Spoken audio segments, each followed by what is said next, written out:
inputs and representation by the various MECs, Ngotsiwe, Tukwana, Maile, Sbia, and Makamo, as indicated. Recording in progress. So without any waste of time, we will then proceed. So the first MEC to present is MEC Ngotsiwe from the Eastern Cape. MEC Ngotsiwe, Eastern Cape. Good afternoon, Honorable Chair. Good afternoon, Honorable Members, the special delegates and permanent delegates, and the representatives from SALCA. Good afternoon. And also good afternoon to the Minister and the Deputy Minister for Human Settlement. I want to say a happy International Women's Day today, as we are celebrating the strides and the struggles of women across the world. I've been given a topic to present on the Eastern Cape's Integrated Sustainable Human Settlement Strategy discussions. Then our table of contents goes as the Eastern Cape Integrated Sustainable Human Settlement Strategy discussions. Secondly, the progress on the integrated human settlements in the Eastern Cape. Then current status on flagship integrated projects. The 2021-22 Informal Settlement Upgrading Partnership Grant, ISUP, planned and delivery. Excuse me, the approach you have taken is on this presentation is first to make this presentation. The background is like since 1994, the Eastern Cape Department of Human Settlements has provided housing opportunities for more than 398,000 beneficiaries, impacting on the lives of almost 1.3 million people out of the total of 6.7 million in the province. The Eastern Cape Department of Human Settlement is charged with the responsibility of extending shelter to almost 606,606 households in the province, with an average Mtsf allocation of 4.7 billion. My apologies. This responsibility includes intervening in the entire residential property market, including both urban and rural, and ensuring that low, middle, and high income earners live side by side and jointly derive benefit in the natural resources of the country through improved living environments. The new service delivery model finds expression in a new Eastern Cape Integrated Sustainable Human Settlement Strategy, which is ISHSS. This strategy provides a roadmap building forth on the visionary work done through the National Development Plan and Vision 2030, as well as the Provincial Development Plan, NDP, PDP. The department has a mandate to provide communities with integrated, sustainable human settlement in which to live in. In order to deal with the housing backlogs requires a new strategy. There are 3 strategy shifts that are shaping the way forward. Firstly, the shift from housing construction to sustainable human settlements. We are not merely building houses. The intention is to have a human settlement, a sustainable project. The shift is to sustainable resources use and to real empowerment of communities. The new strategy will endeavor to find an alternative to the current housing delivery model, which focuses on RDP houses and rectification to the detriment of other programs. The need for an incrementalism approach via a range of interventions in situ upgrade of informal segments, high density, low income rental, social housing and mixed developments, daycare tracts upgrading, new greenfields developments in well-located areas, etc., across municipality and location type. This approach will densify our urban and rural areas and make them more ecologically sustainable. The process of planning and implementing housing projects are assisting the province of the Eastern Cape in restructuring the existing cities, towns, and villages into equitable, safe, secured, resilient, and sustainable neighborhoods. At the center of restructuring of cities, towns, and villages is the integrating of infrastructure and services provided by other sector departments and entities, including private sector investment and donor aid. The department has then brought development outcomes and predictable planning and implementation, as well as a new way of doing business, that is new service delivery model. Integrated planning gives an indication of future human settlements needs, including factors that drive the formation of new settlements. The current status of the flagship integrated projects for the Eastern Cape. On different villages and areas in the Eastern Cape, there are projects in various regions.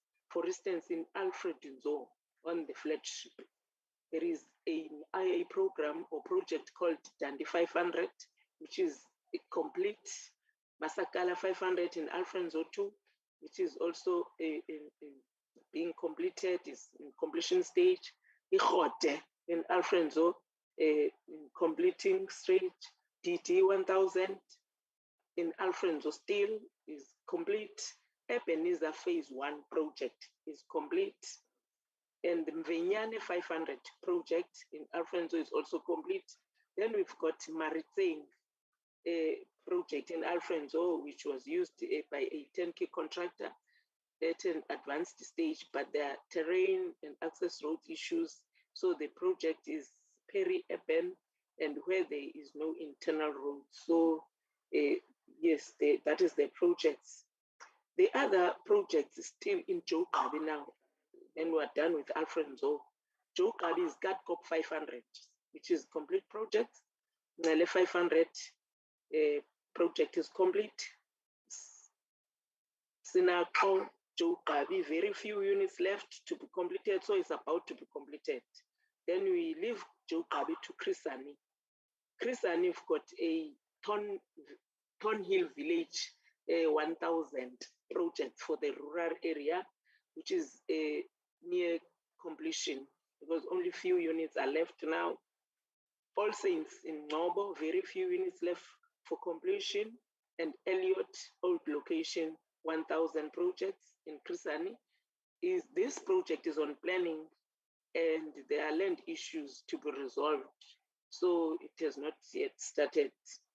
And in OR Tambo, there is a project called Inguza Hill 500. It's in a completion stage. Dimvi in OR Tambo, it's also in completion stage. Holy Cross 500 and Mboza 500. Those are on completion stages. Then there is also Nyandemi 800 in OR Tambo, which is complete. This project has got houses that are very scattered in the rural areas. There is KSD, which is King Sabata Dalinjabo project, 3,350. The project is currently under construction of services, which is not subject to land claim. The balance is on hold due to land claim issues.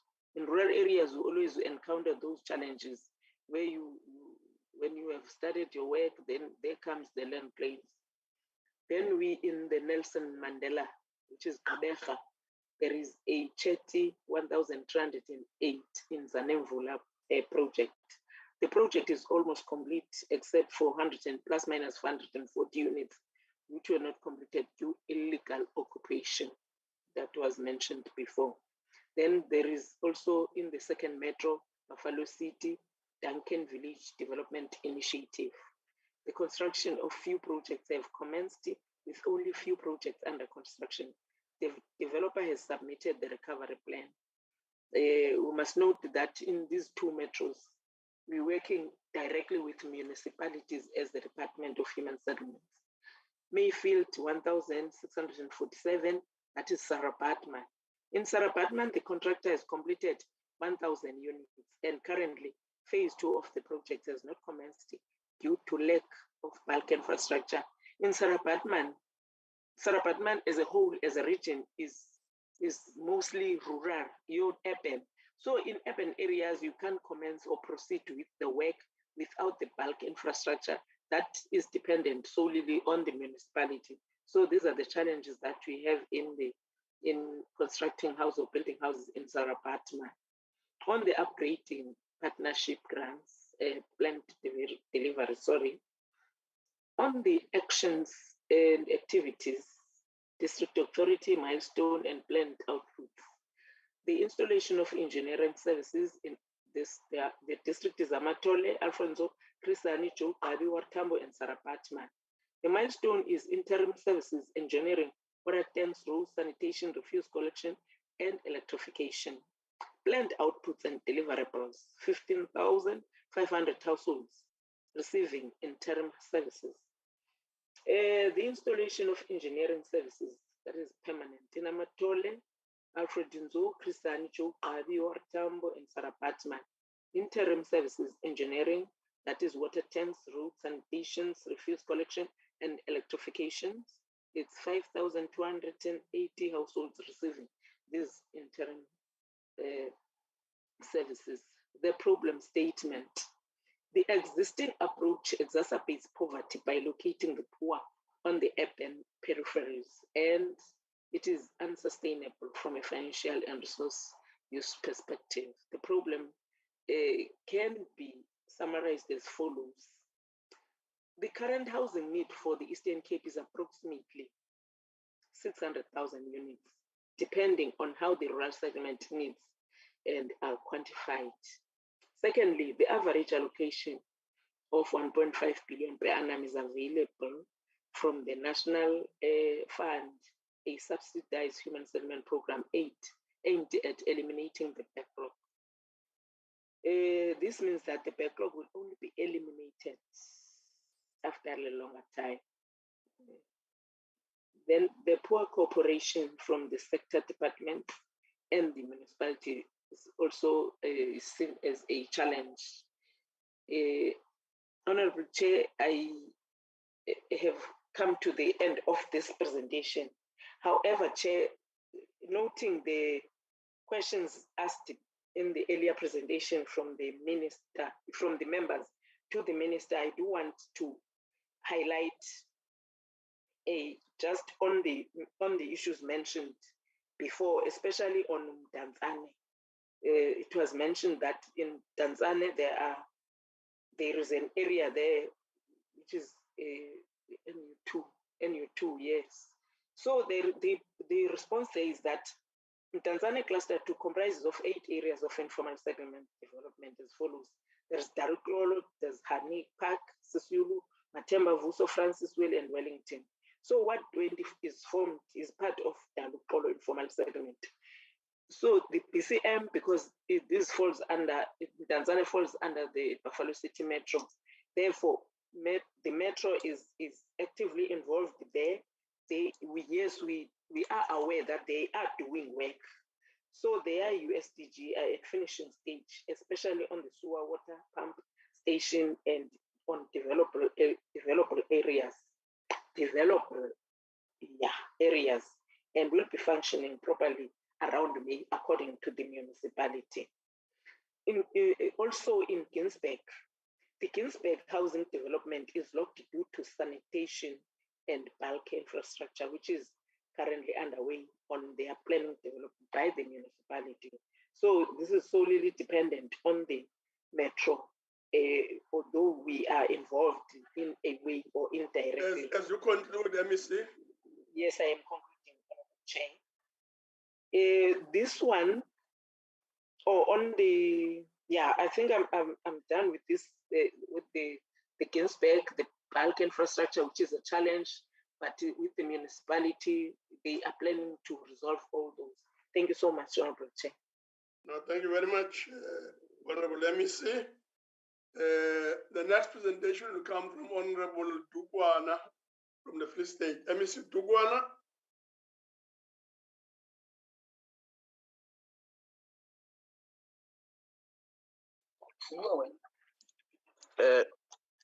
Chair, Please Chief proceed. Engineer Mohai, I just want to indicate earlier that there was a note that the MEC Dukwana was engaged, but we'll check the developments if he's able to find a time to rejoin the meeting.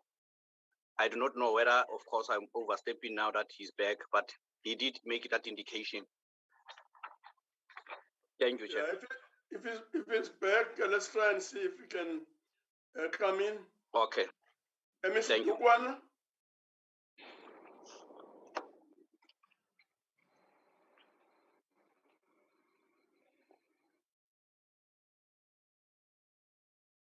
It does seem as if we have a problem there.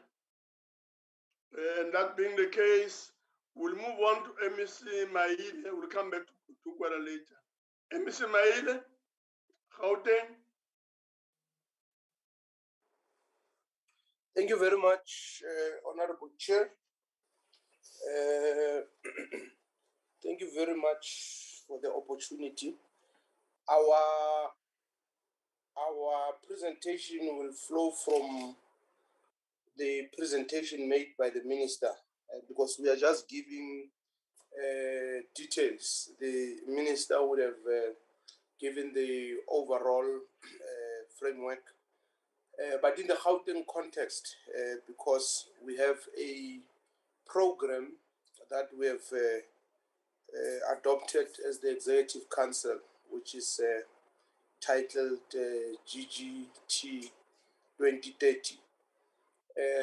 And in that program, we are expected as a Department of Human Settlement to contribute to two objectives. Firstly, economic transformation and job creation in the province as one of the infrastructure departments. And secondly, it's the issue of spatial integration, human settlement, and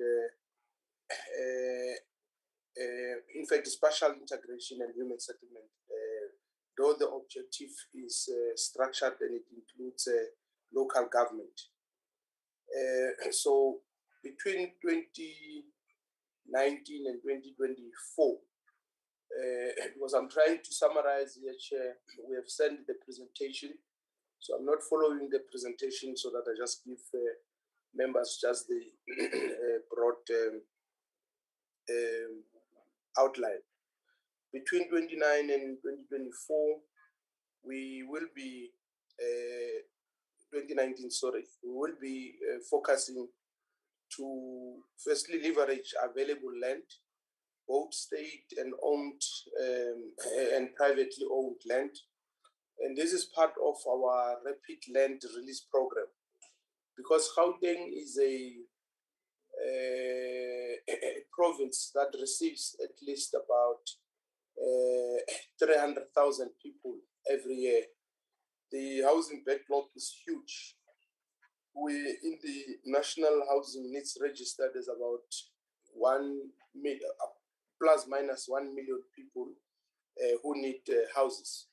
So for us to deal with the backlog, we need to look at several interventions, including continuing to build houses, which is what we're doing, looking at social housing, rental stock, but also looking at the bonded market, because there's a huge market for that. However, there are a lot of people, especially those in the middle, missing middle, who are unable to find funding from government. From the banks. But if we are able to give them service stands, which have got water, electricity, roads, sewer, and other services, we should be able to help them and intervene in dealing with the backlog.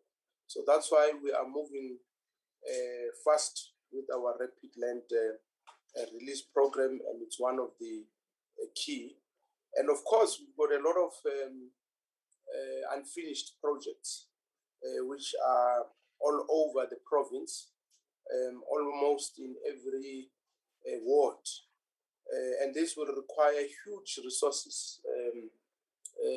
I think in the last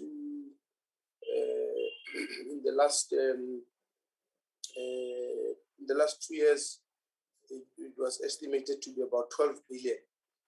So we decided that we have to look at various ways of dealing with this challenge. And one of those ways is to possibly convert some of those into rapid land so that the people who can afford to take them over and complete them can be furnished with title deeds. But that's a policy consideration that would have to be made by both our Executive Council and the MINMEC.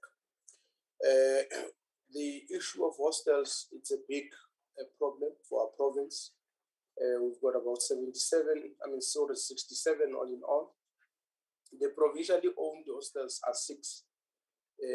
We have decided that in this the current financial year, we want to focus on those 6, and we would then ask the municipalities to focus on the rest of the hostels, because we will not have resources to be able to deal with that. And then there's been renewal programs. The Alexander Renewal, one of the members was asking there about the statement of intent and asking the minister what must happen. That's because we've got the project is now located in the Housing Development Agency, which is a agency that reports to the minister, and we are all contributing towards its implementation, and that is ourselves, the City of Joburg, and the national government. Then we've got the Everton Renewal Project, and the Beggersdal Renewal Project, and the Winterfeld Renewal Projects, which are all old projects which we need to move with faster pace, making sure that we attend to the challenges that are in these areas. I've got details here on the work related to these different areas, and those details are in the presentation that I've given, but just for benefit of members, Honorable Chair, we, as I've said, that we've got state-owned land, and that state-owned land requires planning to prior release, but it also requires that we install services. And there's detailed planning works, engineering, town planning, etc., on about the 1,371 sites against the 100,000 potential sites. And this work is in progress, and the site is in progress to enable release of the identified land parcels with a potential yield of service stands pipeline within the next 2 years. Service sites acquired to date are 12,010 in total, with 3,350 of those in final stages of acquisition. 5 major banking institutions have demonstrated an appetite to fund beneficiaries for self-built purposes, plus minus 500 stands already allocated to beneficiaries and to be added to the reported validated number, which is 1,610, which is by the February 2022. And there's about 2,440 sites available for release in areas like Montrose, the Western area, Burwa, and Everton. On the provision of housing opportunities, about 54,319 by the end of February 2022. Since 2019, we have allocated that number, or rather built that number in the province. And as at February, a total of 27,612 stands have been serviced, and 26,707 housing units have been completed through the various housing programs. In terms of the numbers of hostels that have been converted into family units, we've got engineering planning work, which is underway on 3 hostels, whilst bulk assessments are to start on all inner city hostels. And this will, and the point that I've raised, that there's 6, but we have started with 3 now. And this will allow for proper planning, and construction had commenced on 2 hostels and is planned to be finalized in the coming financial year. I've spoken about the urban renewal programs. On the informal settlements, we've got a big problem as a province. I think there's more than 700 informal settlements between 2016 and now in the cities of Johannesburg and Tshwane. There's been a rapid increase of informal settlements, which has exponentially increased the number of these settlements. We've got a program already. We are giving temporary services. A minute to finish. Okay. I'll give you a minute. Okay, I'm finishing, Honorable Chair. About 45 informal settlements have got temporary services, and we've also appointed professional teams to plan work on these informal settlements, and we've got a multi-pronged approach. Some will be relocated, others will have an in situ development. So I'll end there, Chair, because my time is done, but we'll take questions. Thank you very much. Perhaps some of the issues you can raise during the time allocated for answering questions. Yes, we'll move on to Mrs. Bia from KwaZulu-Natal. Mrs. Bia.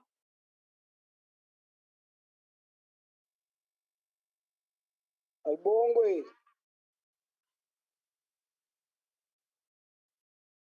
Bibi. Mrs. Bia. Mrs. Bia, go on. We'll come back to you. Let's go to MEC Makamu from Limpopo. MEC Makamu.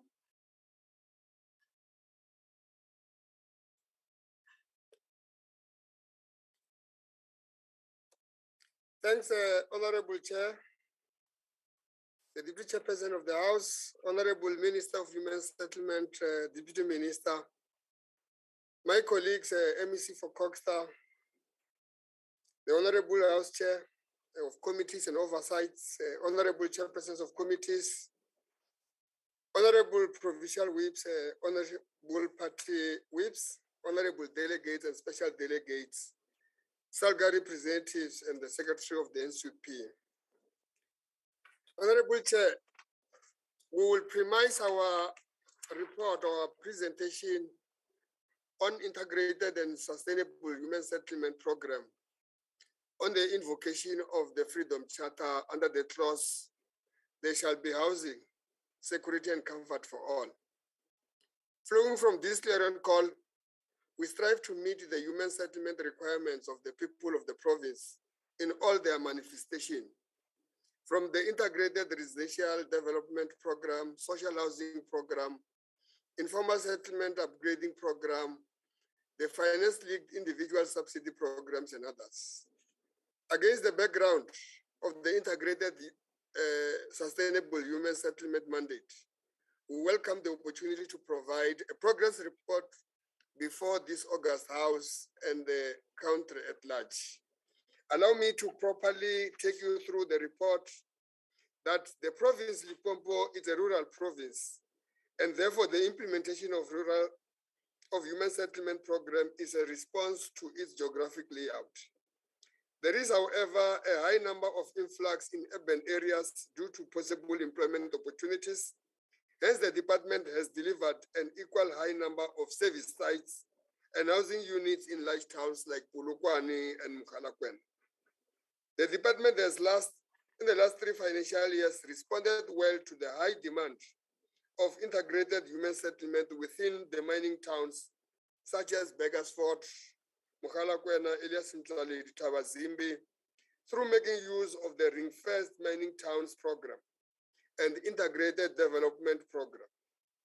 The province intends focusing on servicing more sites in response to the Land Release Program. The province is also currently focusing on the development of rental stock in the Lipalale with a project called Marapong, in Tsanin in the project of the CRU of Talani, and the Makado town in Chikota in response to high demand of the rental of accommodation. Honorable Chair, let me take you through the Mtsf targets, which starts from the 2019 to 2024, the 5-year administration that we are in. That as a province, we have targeted a number of housing delivery through the program of the Housing Code to deliver within the 5 years 30,732 houses or units, which will translate in 6,144 in terms of the annual target. In terms of servicing sites, we should be able to service 8,435, annually 1,667. In terms of our rental housing units, within these 5 years, we should be able to deliver 744. On an annual basis, we should deliver 150. In terms of the informal settlement upgrading, which the minister and all my colleagues MEC spoke about, Limpopo being the rural province, we have got almost targeted to upgrade about 10 informal settlement on an annual basis. We should be able to deliver 2. The number of the title deeds, one program that will make sure that our own people own properties. We targeted to deliver 10,000 title deeds within the 5 years. On an annual basis, we are going to deliver about 2,000 of title deeds. Let me give an update of these past 3 financial years that we have been able in delivering houses. The first one will be the housing delivered through the program of Housing Code. 2019-20, we delivered 8,764. 2020-2021, we delivered 4,484. 2021, as we conclude the financial year, we have already delivered 3,724. We still have got a backlog to deal with, but we think we'll recover within the 2 remaining financial years. In terms of the service sites, the 1920 financial year, we delivered 6,059. 2021, we delivered 2,835. The current financial year, we have already delivered 2,511. We have overperformed in this grant in terms of the units that we have over-delivered by 2,970 units.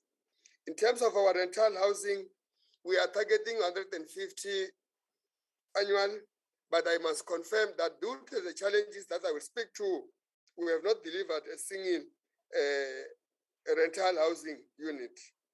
In terms of the informal settlement upgrading, we are targeting 2 a year. This financial year, we have already upgraded 3 of them. We are running short of 7 to cover for the entire 5-year period. In terms of the title deed, we are supposed to deliver 2,000 annually. 1920, we overperformed. 2021, we performed below the target, and currently we have not yet met the target, but we are still continuing to deliver within the financial year. Let me indicate the grants performance overview for the year 2021-2022 that the Human Settlement Development Grant has been allocated 867 million, and the USUPG has allocated 254 million. The allocated budget is earmarked to deliver 4,257 units, that is housing, and 4,098 sites. In terms of our financial performance, the SSDG grant, we are at 62%. The ISUP, we are at 119 million.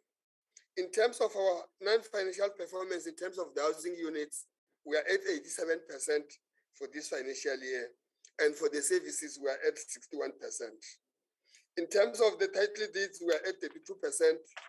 Let me go, Honorable Chair, to talk about the challenges we are facing as a province that makes us not to deliver to our target. The first one will be on the CRUs. We are having a challenge. It's the Marapong program, where it was done by our implementing agent, HDA. We have recalled the project, and there were issues about the contractual obligations between the contractor, the principal agent, and the department. We have resolved the matter. Not meeting the targets in terms of the housing, it's also performance of the contractors, wherein we have intervened by issuing moral letters and reducing units to some of the non-performing contractors that will be able to take units and give those that will be able to perform. In terms of the flips, we have now started to utilize the receiver and leader to make sure that they come in to help those that are not qualifying, because the bank, in terms of allocating or supporting them with the challenge of the low delivery of the title deeds. It's mainly because of verification process, but also because of the conflicts within families as to who should own when maybe the parent have lost. But we are busy dealing with this matter and resolving it. We also have to talk about the challenge of the performance of the informal settlement upgrading. We were delayed because some areas did not necessarily have the bulk, and completing such projects will mean that we'll have white elephants without having a bulk. But that matter has since been intervened. Honorable Chair, let me share with you about our priority development areas that we have identified in the province, and to show that we regard this as an important aspect of human settlement development. We have got the first one being Pulukwane and the surrounding areas, which we have invested 168 million with 14 projects. The Fitaho Mutuvatse, which also houses the SCZ, we have got almost 14 projects. We have invested almost 98 million in that. The Musina town, we have got 2 projects. You will understand that it's also the Makado Musina SCZ. As the human settlement, we are contributing by investing about 20 million to that effect. But specifically supporting the work of the Musina Makado SCZ, we are running 4 projects just to support for that. And we have budgeted something like 526 million that we are giving that. We also have got the Ripalale as one of our development or priority development areas. We have invested about 28 million on it because we have got 4 projects running. The Tsanini core, we're running 3 projects and we have invested 3,926,000 in the Tsanini. The last priority development area we have, it's Greater Guyana, where we are running 1 project, but the project has got 7 million. And the total money that we are investing from human settlement in terms of our priority development areas is almost 344 million. Let me indicate that the challenge of performance has made us to make sure that we do forward planning or strengthen our forward planning. All our projects for the coming financial year are going to kickstart on the 1st of April. We have done the appointments as I'm speaking within this August House. As the minister stated, we are also forming part of the people who considers top slicing our human settlement development grant so that we can be able to have bulk, so that our people can remain in those villages, have bulk, so that they don't rush to towns. We are one of the issues that we support the minister to increase the policy certainty on the 30% set aside for bulk services, not relying on the 2% that was made. And we are one of the provinces that supported the minister for such an initiative, because we do have areas where development can take place. Suppose immediately we bring offering bulk services. We supported the minister to shift in terms of building more houses and making sure that we work with the minister in the rapid land release so that people can build on their own houses. We support them because if you come to the province, Limpopo, Honorable Chair, you will see that people in villages are building big houses more than those that are in urban in towns. So you just have to support. So that is part of our way forward. We will also be upscaling our issuing of title deeds. You might have seen the performance is not necessarily right. But the program on the flips, we realize that most people are not necessarily aware. As a province, we've taken a decision to put an aggressive marketing that will make sure that we utilize radio and all platforms that the MEC will be utilizing to make people aware in terms of the flips program because it can utilize. Honorable Chair, that is what I would say, but also say we have noted some of the comments made by members when the minister has spoken, and they will be able to be improving from that end. Thanks very much, Honorable Chair.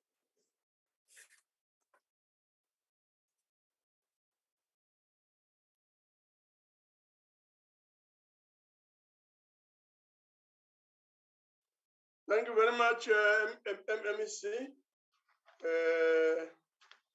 That will take us forward.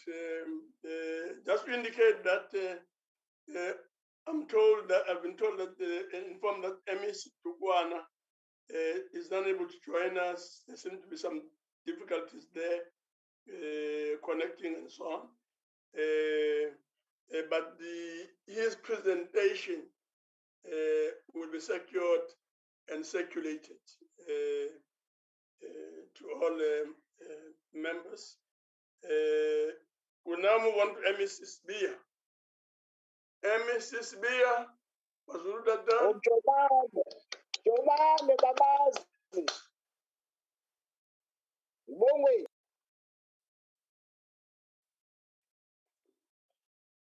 Now we are being cheered on Honorable Bia. Honorable Bia, was Natal?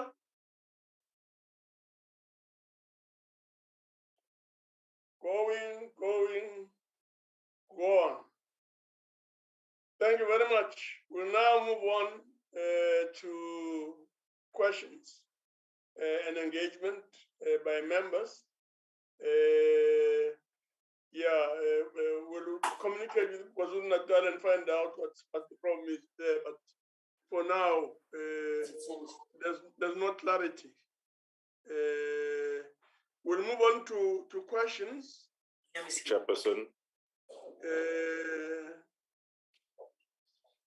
Hello? Chairperson. Yes, Chairperson, Northern Cape. Northern Cape, Honorable Chairperson. No, Northern Cape is not you'll follow later. Okay. And the chairpersonship of Honorable Nyambi. All right. Later. All right. Thank you. We will then. Chairperson. Yes. Chairperson, this is Mrs. Dia.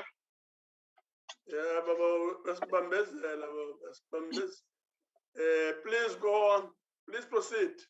Welcome and proceed. Yeah. Members.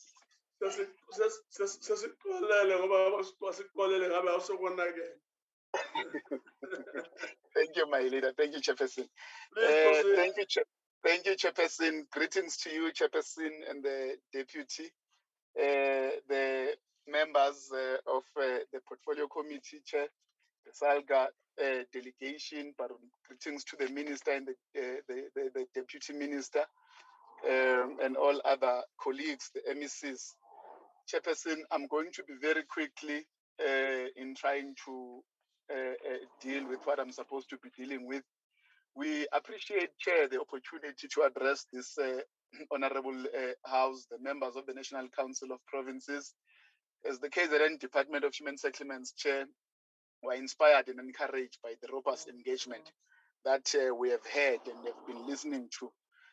since the morning, starting with the minister in the morning.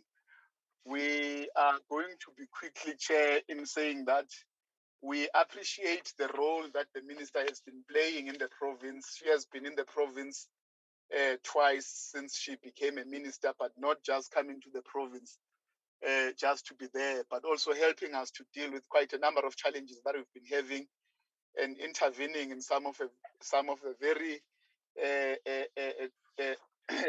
delicate challenges that we had. So we wanted to start by really appreciating her visit, starting with her visit that went to eThekwini, Mgungundlovu and Herigwala, but also in Uthugela district, which helped us quite a lot, but also in dealing with the issues of Alio Ridge social housing project, which involves military veterans. It helped us quite a lot. Chair, we want to say as the province, we are very much focused currently in trying to make sure that as a rural province, we deal with the rural challenges that we are faced with. We are more of a rural province in terms of our nature and character than being an urban province. 60% of our people are residing in rural areas with quite a lot of challenges, quite a lot of poverty still engulf our province. So we are focusing on the rural part of our province, but also balancing the act by focusing on the urban part of the province in our urban areas and the township areas of KwaZulu-Natal. We still have quite a number of challenges that we are faced there with there. Chair, I must say that in the province, there are almost three critical areas. One is the issue of the informal settlements that are growing. I think we must say here without any fear, but not proud as well, that we've got, I think in the province, we've got the biggest number of informal settlements that you will find in the country. And our focus is to make sure that we work with speed in trying to eradicate and deal and reverse the growth of informal settlements in the province. So the number of those informal settlements are found in eThekwini in particular. 95% of them are in eThekwini.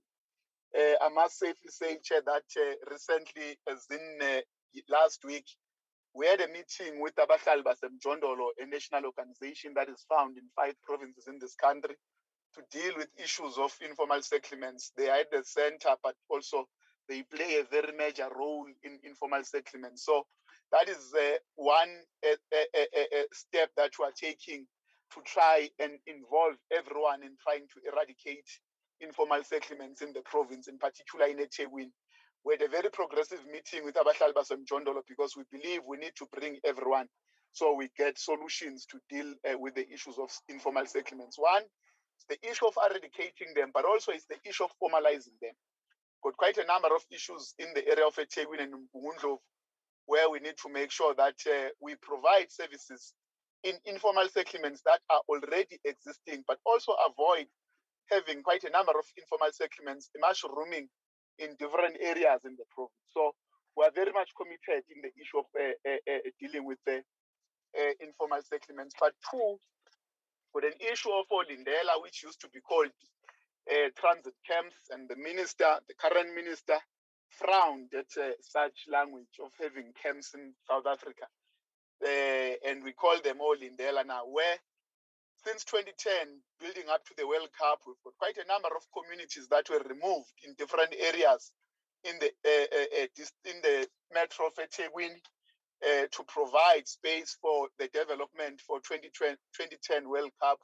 Up until today, I must say it, but not proud as well, that more than 90% of those communities still found themselves in Olindela.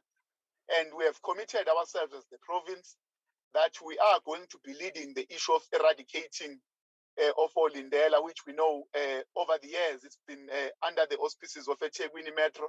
And we haven't seen, Chair, I must say it here, any movement. We haven't seen any progress in terms of Olindela being eradicated in eThekwini. So as the department, we have taken a decision that at the end of the day, the buck stop with us when it comes to issues of human settlements. We are taking over that space. We'll be working with the Metro, but we'll be taking a lead role in moving with speed in eradicating Olindela in the area of Ethekwini and the Metro of Ethekwini. But also it's the issue of the military veterans. Military veterans in KwaZulu-Natal, Chairperson, you will see that when you look in your reports that we haven't been doing well over the years. Very little, if I may say so, has been done in trying to change the picture and providing military veterans with human settlements in the province of KwaZulu-Natal. So we've also taken a very bold step that we are moving with speed in trying to change the picture and make sure that the military veterans are provided with human settlements in KwaZulu-Natal and provided with what they deserve. So we are going to be moving with speed in making sure we do have projects. I can count them. They are there. But being aware of time, Chair, we must just say that we've got quite a number of sites that already have been serviced. We've bought land for military veterans, but also we've got houses that are being built at a different stage, some, but we've also handed some to military veterans. But very little, Chair, has been done when it comes to the issue of military veterans. And it hasn't been the issue of money. We do have money for military veterans to provide them with human settlements, but we haven't been doing things correctly. We are moving with speed in changing that face and changing that picture, coming to military veterans and making sure that we change the picture. But also there is an issue of in rural areas where quite a number of people are living in mud houses.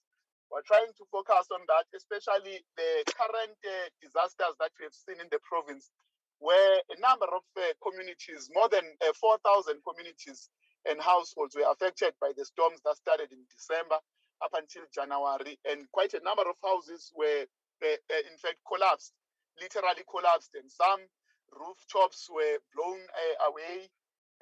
So we are focusing in trying to change as well the picture in the rural areas and bring more of solid structures that will bring dignity to our people after 28 years of democracy. We believe it's very important that we do that. The disaster that we have seen recently, again, the support of the minister was highly appreciated. We've managed to intervene almost in all disasters with speed. Taken a decision that our response time in terms of disasters, Chairperson, shouldn't be beyond the reasonable time, to a level that even our turnaround time in terms of interventions have been 7 days, and people have appreciated that turnaround time. The speed and the tempo that we are using is just to try and change the narrative that says government always takes time to respond. And we believe it's not necessary for our people to also accept that government takes time to respond. And the speed that we've been using is to try and change that narrative, but not only the narrative and the act of moving slowly in trying to change the interventions that we are providing to our people. We have been making sure that in all that we are doing, the issue of transformation, the issues of stimulating local economy in the province, they come into the picture, they come into the forth. All our projects, we make sure that they've got an element of vocation. In fact, I would say skills development and skills skills transformation, where we are using an element of vocational studies and vocational element in trying to make sure that the program of the Epwp program that we're using is not just an ordinary Epwp, but it does provide skills development and skills transfer, where we are making sure that in every community where we're building houses, we leave some skills, but nationally recognized skills in the built sector, where we identify young people and train them using service providers who are assisting us, and train them in sections of roofing, carpentry, bricklaying, and plastering. So that one has found a serious footing in the province of KwaZulu-Natal. But also we are making sure that we do provide a space for our people to be able to be part of our projects, where in terms of material supply and other parts of the value chain in terms of construction of houses, we bring in our people to be part of all the work that we are doing to stimulate economy, but also to make sure that our people are part and parcel of this project. There is an issue of beneficiary list, Chair, in regards to what the minister spoke about earlier on, where you find that you've got people who have been waiting for houses forever in the past 28 years. But as the province, we do have some challenges in those, in that part as well, where part of councillors, part of officials, they use this space to manipulate it, and for corruption reasons, where beneficiary lists are shortchanged. You find that a person who was supposed to benefit to get a house, but is changed, boyfriends and girlfriends, but also relatives and some people who are politically connected are put into the list and being favored instead of having people who are supposed to be benefiting. Whilst we are currently developing a policy that will be running through with the National Department to make sure that beneficiary lists are well guarded, but also the department is at the center of them working with municipalities. So we've identified that gap and we are working in that space. But also the issue of developer status. Chairperson, in the province, there's been quite a number of changes recently out of the development of local government, but even before that, I must say that in advance as well, so that it's not seen as a politically motivated act.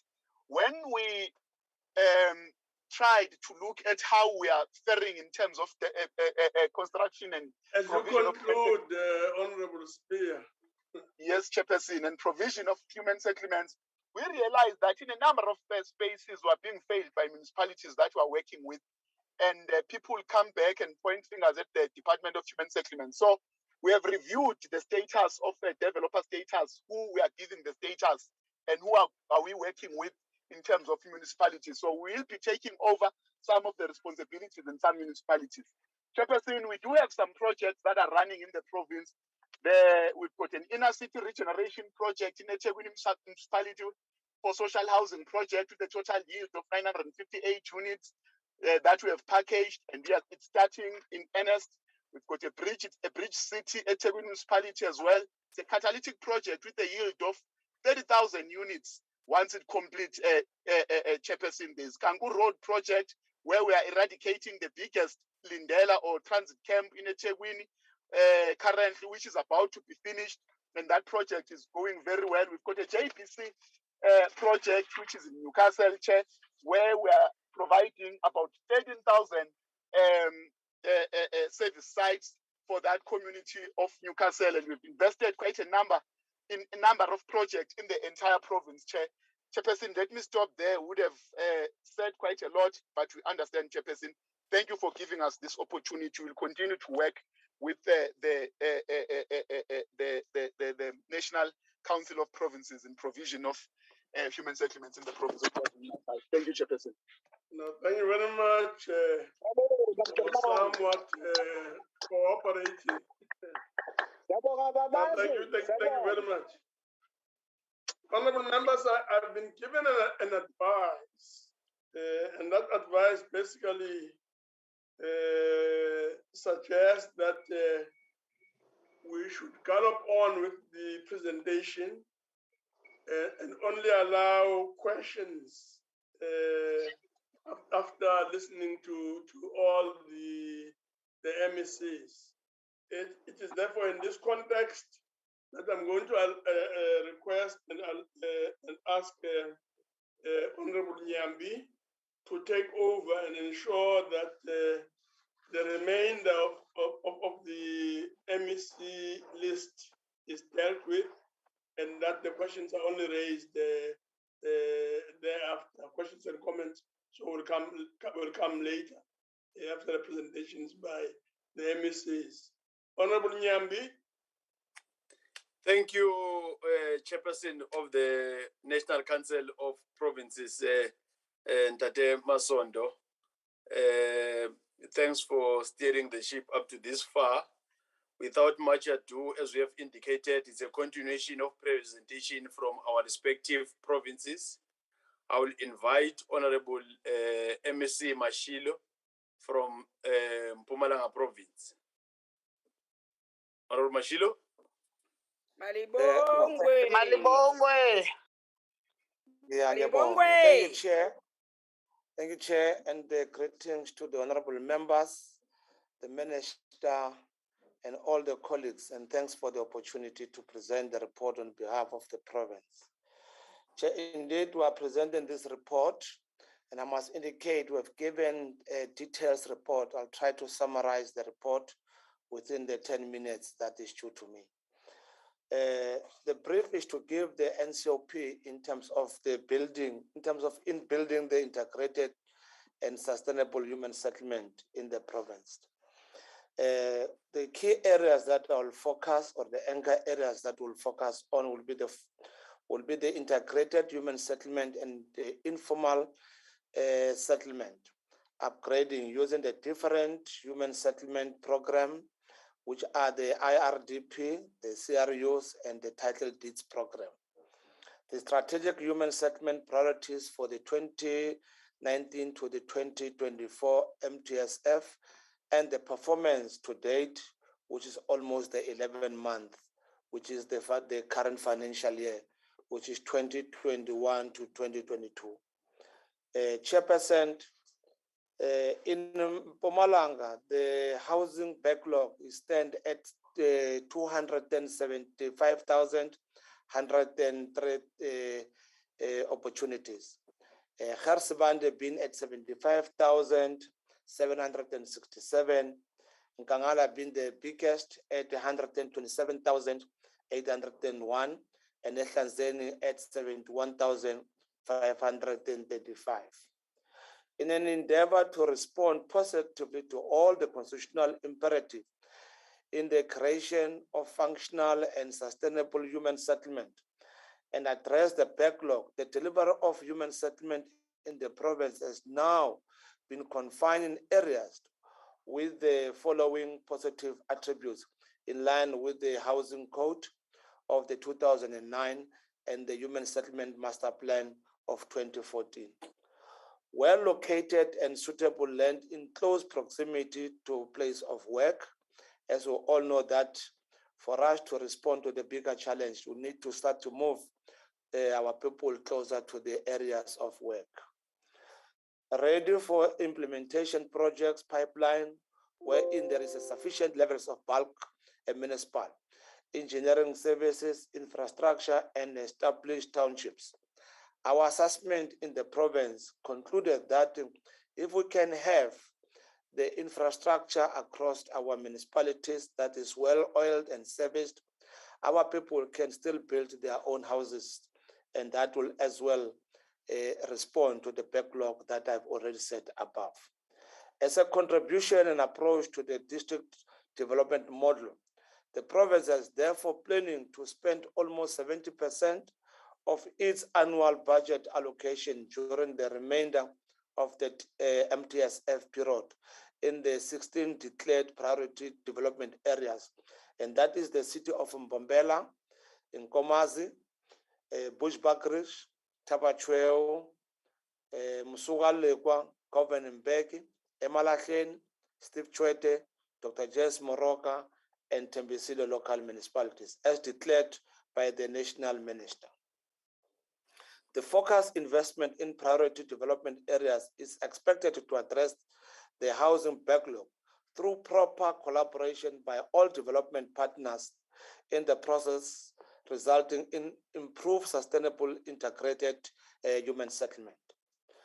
When we look to the key focus areas around the DDM strategic projects within the emphasis on the declared PDAs, in Mpumalanga, the Executive Council has adopted what is called Sustainable Human Settlement Master Plan.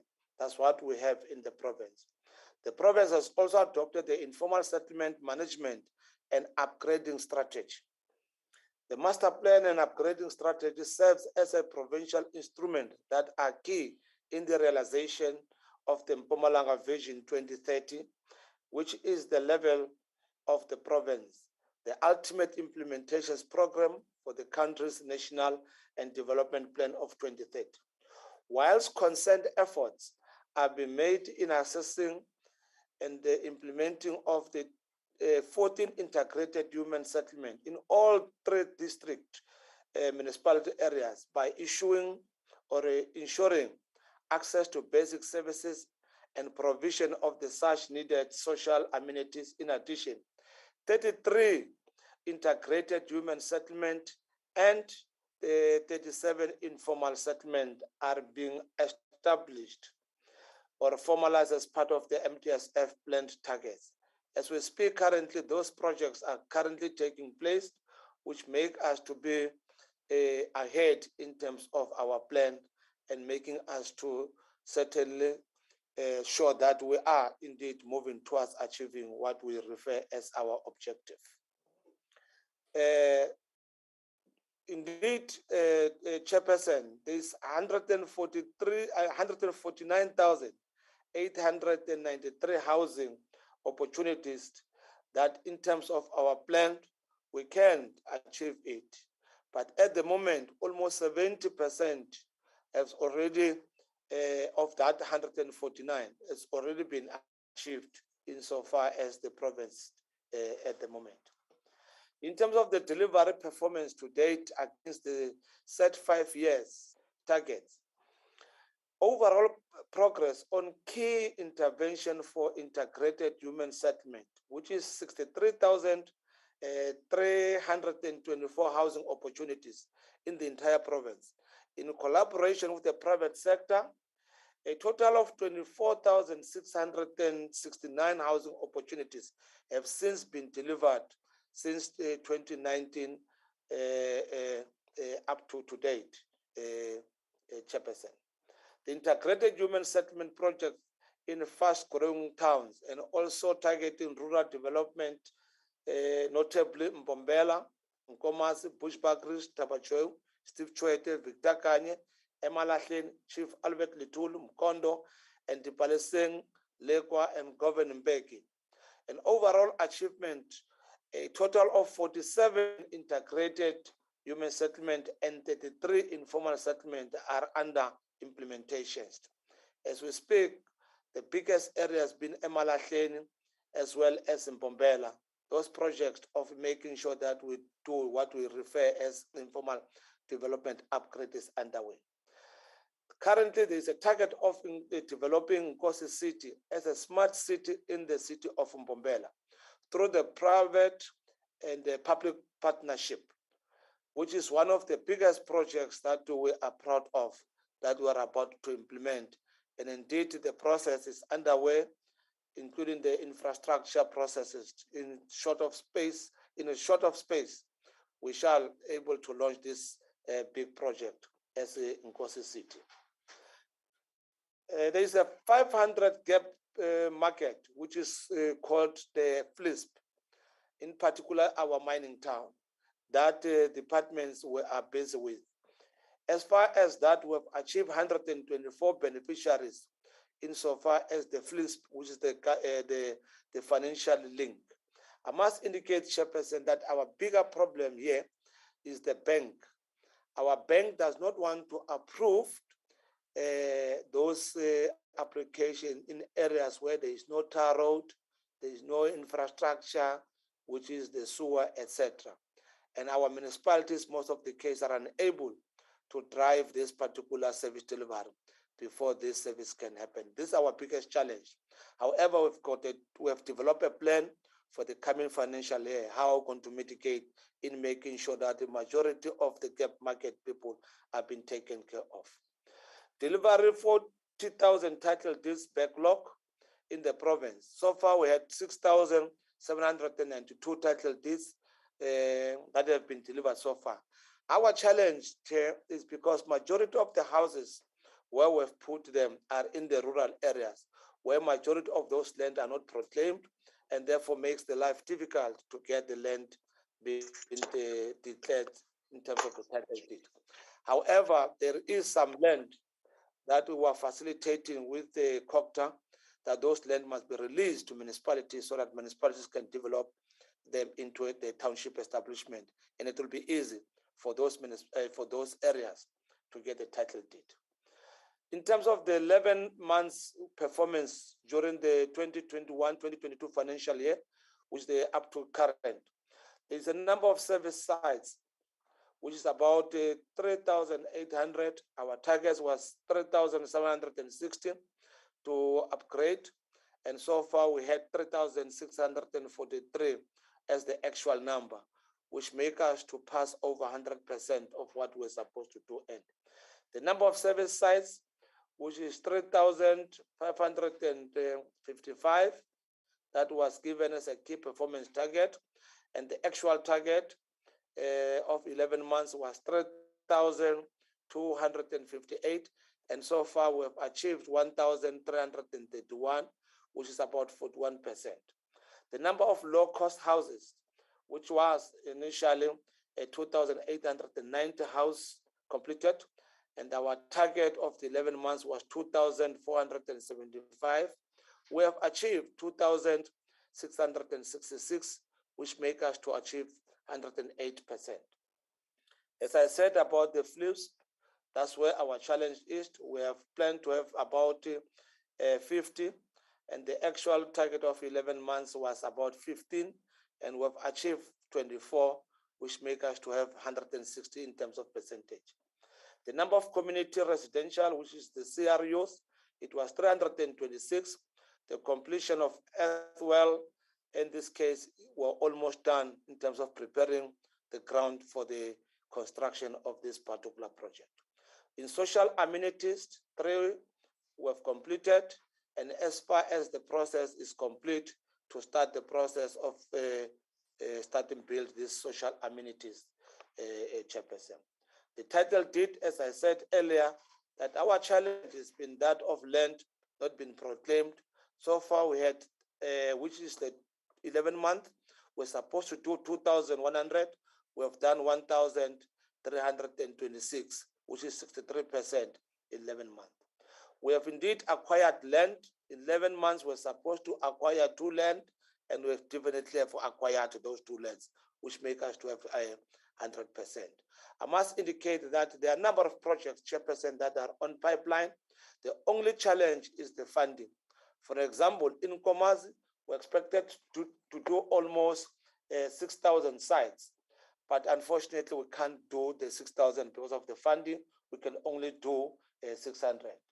In the Steve Chwete around Rondebosch, we've got 7,000 sites. We are unable to do that 7,000 sites. So far, we've got only 2,000 that we have done because our funding has been shrinking, and therefore we are unable to do exactly what we have planned to do. We have the military veterans. So far, we have put about 253 veterans. We have other programs that are already ready, and land has been made available by a number of municipalities for these military veterans. We'll be continue with that program together with the MD military veterans. As you conclude, the last is the Epwp. We have got program of the Epwp, which we think is a good program. It's going slowly, but so far we are quite happy with this program. We hope it is able to create some job in the province using the Epwp program. Thank you very much, Chairperson. Thank you, MEC Mashilo from Mpumalanga Province. Now I will invite Honorable MEC Fas from Northern Cape. Thank you, Honorable Chairperson. And let me also greet the Minister, the Deputy Minister, our special delegates and delegates, MECs, the leadership of SALGA. Honorable Chairperson, as the 6th Administration of the Northern Cape, we develop a vision to build a modern province, a growing province, and a successful province. And for us to reach our objective, we have to work smart. We have to make sure that we deliver on time and we speed up service delivery in our province, with particular focuses on housing development. As a province, we are sitting currently with a backlogged of 70,000 units, as per this report from Stats SA. Although, Honorable Chairperson, we are experiencing a mushrooming of informal settlements in our province. And you will agree with me, Honorable Chairperson, that in every development, housing will be a serious priority. In terms of our financial overview, Honorable Chairperson, in terms of HSDG, our allocation is 264 million, and for informal settlement upgrading grant, it's 76 million. On the available balance that we have in terms of HSDG, it's currently 25 million. And yesterday, the administration signed off from the 25 million, close to 23 million. And in terms of US UPG, it's 6 million that we have available, which means we are in a tight spot regarding that. But as a department, Honorable Chairperson, we achieved unqualified audit opinions with matters for the last 3 financial years. Human Settlements Program achieved a clean audit opinion for performance information in the last financial year. In the previous financial year, this program achieved unqualified audit opinions, while the housing unit at the Housing Fund achieved clean audit opinions for the last 3 years. In terms of our summary for performance April until January 22, Honorable Chairperson, we transferred a number of properties, was 418. Server sites completed is 2,453, and units completed it's 497. In terms of our plan, server sites as approved business plan, it is 1,616, and the actual sites delivered is 2,453. The units planned is 445 and delivered 497, which includes our CRUs. Then, Honorable Chairperson, we have our district breakdown in terms of performances, the units completed that we have per district. If we take the Gatlong, Solplaiki, it's St. Francis Bart, a number of our units are completed. And also, Honorable Chairperson, in terms of title deeds, we issue title deeds pre-94, post-94, and post-2040. Although we are sitting with challenges in terms of our title deed restoration grant, that's why we appointed conveyancers to speed up the process of our title deeds. But we're also sitting with the challenge in terms of the seized estates, and also a number of our municipalities are sitting with title deeds, that's why we agree that we are going to take these title deeds from other municipalities and issue it ourselves as a department. In terms of our recovery plan, Honorable Chairperson, in the fourth quarter, the department achieved the following: 98% expenditure on HSDG for server sites and units, and 100% for US UPG for township establishment and service stands. Based on the above, the department requests an additional 211 million to ensure that contractors remain on site and continue to deliver on our mandate until the end of the current financial year. And then we also have the list of projects that we are currently working on that we really need 211 million for. If you look at Khamagara, Katu, it's 5,700. It's services. The shortfall is 30 million. Hasehonyana, Promised Land, Park Services, 17 million. Rensville, 240. Services, 9.5 million. The Churchill, 3,500. Town Planning. Daniel Scale, 3,500. Town Planning. Barkley West, 3,500. Town Planning. Barkley Road, 1,500. Town Planning. Larato Park, 491, that's for remedial work. Larato Park Phase 5, services, 26 million. And Larato Park Phase 6, 17 million. We also have I'm just speaking to the big numbers now. We also have the Bridgetown 848. It's for services, it's 13 million. Also, Priska 4,000, it's 6 million. Ivory Park 1,175, it's 13.2 million. And Babalelo Northeast 990, it's 10.5 million. Babalelo 881 is 15.7 million. But also, Honorable Chairperson, as a province, we managed to purchase land. We also purchased a building from ESCOM for 16 million for social housing and to cater for student accommodation. We have the university in our province, so we really need student accommodation to accommodate our young people and students. We managed to purchase the homestead land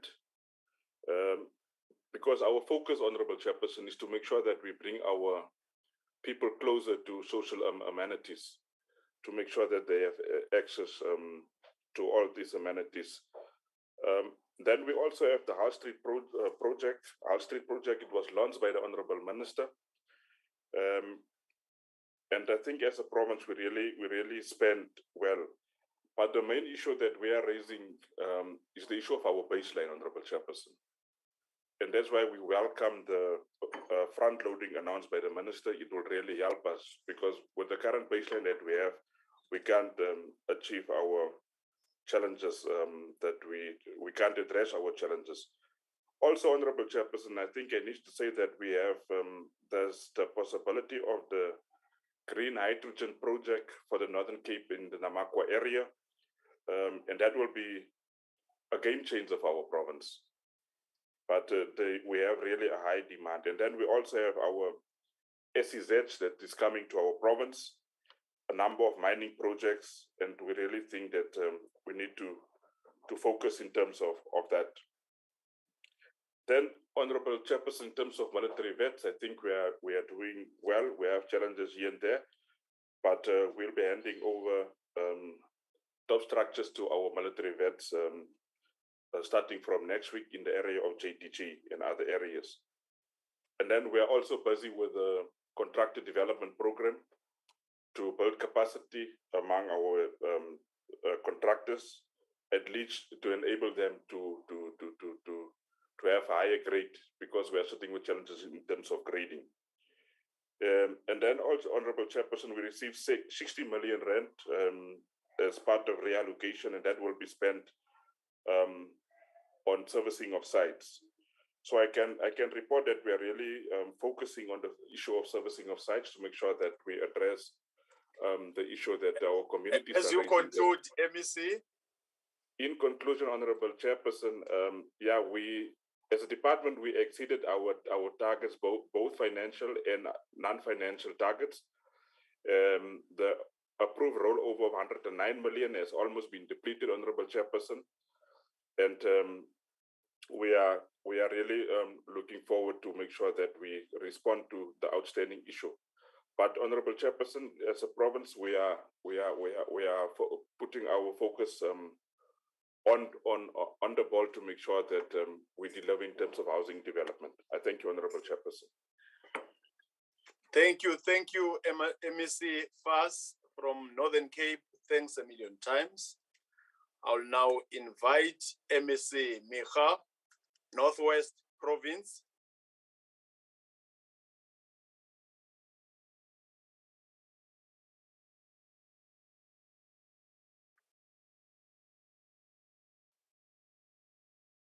Northwest Province.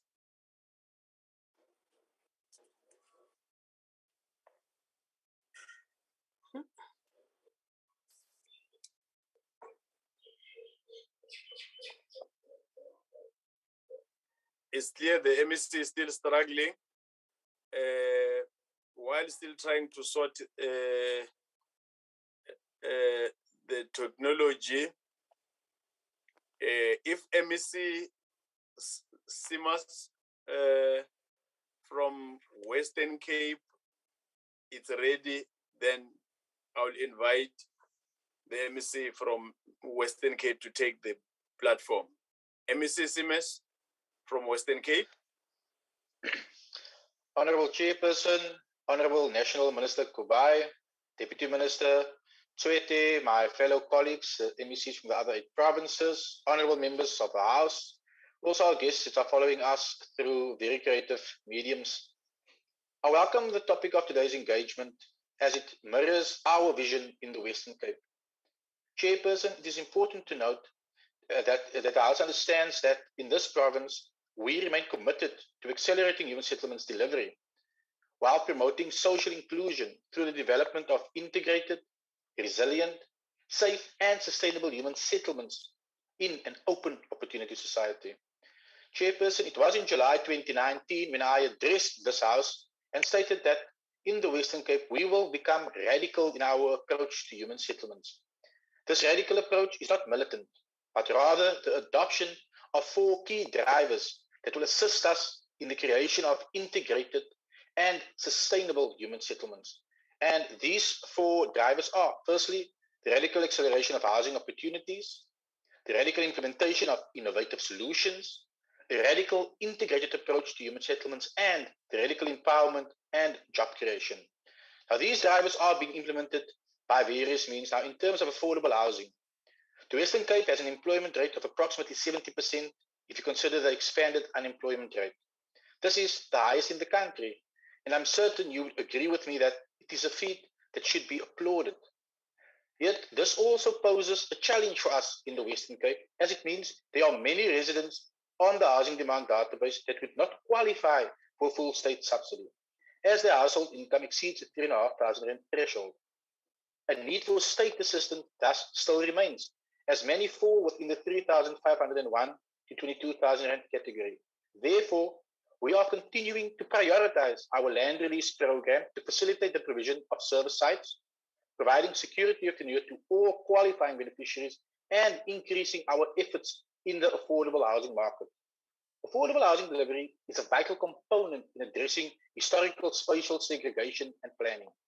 It enables the introduction of a mixed-use approach to development that offers a wider range of housing opportunities and provides access to a broader range of income categories. The 2 main affordable housing programs we are prioritizing is the use of the Finance-Linked Individual Subsidy Program, or FLISP, and the Social Housing Program. In die Kaapse Metro het ons verskeie voorbeelde van suksesvolle sosiale behuisingsprojekte. Hierdie sluit onder meer in Anchorage in Glenhaven en Bellville, Regent Villas in Mitchells Plain, Bottasig en die Maitland News waar konstruksie onlangs afgeskop het. Duisende inwoners het of sal eersdaags toegang hê tot bekostigbare verhuising. Might I add that the first non-metro social housing project called the Mountain Ridge in Dal Yusufat in Paarl has been approved by the Drakensberg municipality and will provide 362 new social housing units. Construction is planned to commence at the start of the 2022-23 financial year. Furthermore, there are a significant number of new projects in the pipeline in other non-metro leader towns such as Stellenbosch, Mossel Bay, and George. Pertaining to FLISP, we have been pioneering the development of these units within our IRDP projects. This to provide a diverse option of affordable housing opportunities. This initiative has been rolled out within the Cape Metro, Mossel Bay, and George. En nou, met die ontkoppeling van FLISP as net 'n verbandsopsie, verwag ons dat baie meer mense toegang sal hê tot bekostigbare verhuisingsgeleenthede. 'n Projek wat ware integrasie tentoonstel is ons Conradie Park ontwikkeling in Pinelands. This is a 3 billion rand project on 22 acres of land at the former Conradie Hospital site.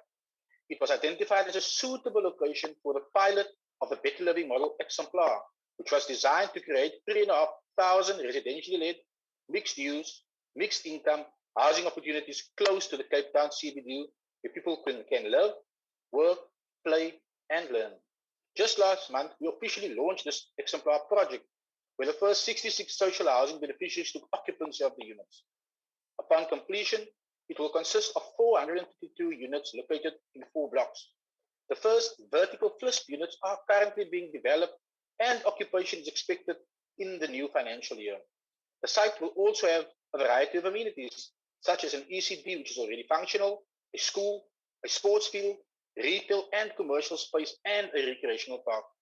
We are not a province that works alone, though, Chairperson, and we are committed to partnership with not only other spheres of government, but also with the private sector. And therefore, this redress has been achieved through enabling and making available well-located state-owned land for affordable, integrated, residentially led developments by the private sector on this piece of land.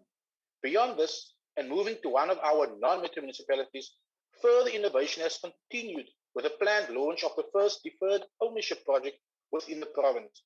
This project is being implemented in the Cape Gangas municipal area. With the civil engineering services completed, construction is planned to commence before the end of the current financial year. This project seeks to provide not only FLISP units to qualifying beneficiaries, but will also provide an opportunity for those beneficiaries who have fallen short of end-user finance approval. In addition to this, and with a view of continued improvement in efficiencies, our credit readiness program is being reformulated along with the mechanisms for the proposed housing voucher scheme, which we are already piloting in the Western Cape.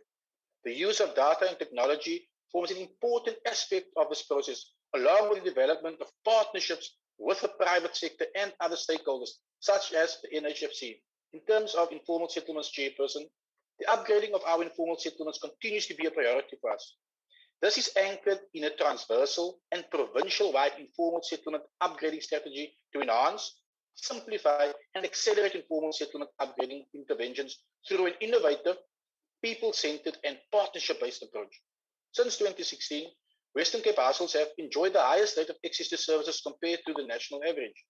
The province currently has 928 informal settlements, with 497 of those falling within the City of Cape Town region. All of the remaining 431 settlements across the province have been assessed, categorized, ranked, and prioritized per municipality via the department's informal settlements database. Constraints such as funding, bulk services, land availability, and anti-land invasion efforts are being countered through a total of 33 projects funded via the department's informal settlements upgrading partnership grant business plan, amounting to 484.638 million rand for the 2022-2023 financial cycle. The department also developed visual communication materials to support these communities and other stakeholders with informal settlement upgrading initiatives. In 2020, Chairperson, we launched the Western Cape Asset Finance Reserve for Human Settlements. This reserve is self-funded and income is generated through various sources such as rental income, the sale of FLISP units, and all interest accrued through investment of cash on hand and others. It is important to note that the primary objective of this reserve is to fund bulk infrastructure and other human settlements-related expenditure for new projects that focuses on affordable housing in the same financial year it was received by my department. In terms of innovation, this province embraces technology. In March 2020, we launched our mobile WCG app. This app ensures that our citizens can easily access information on government housing assistance, can register for the first time, or update their details on the housing demand database.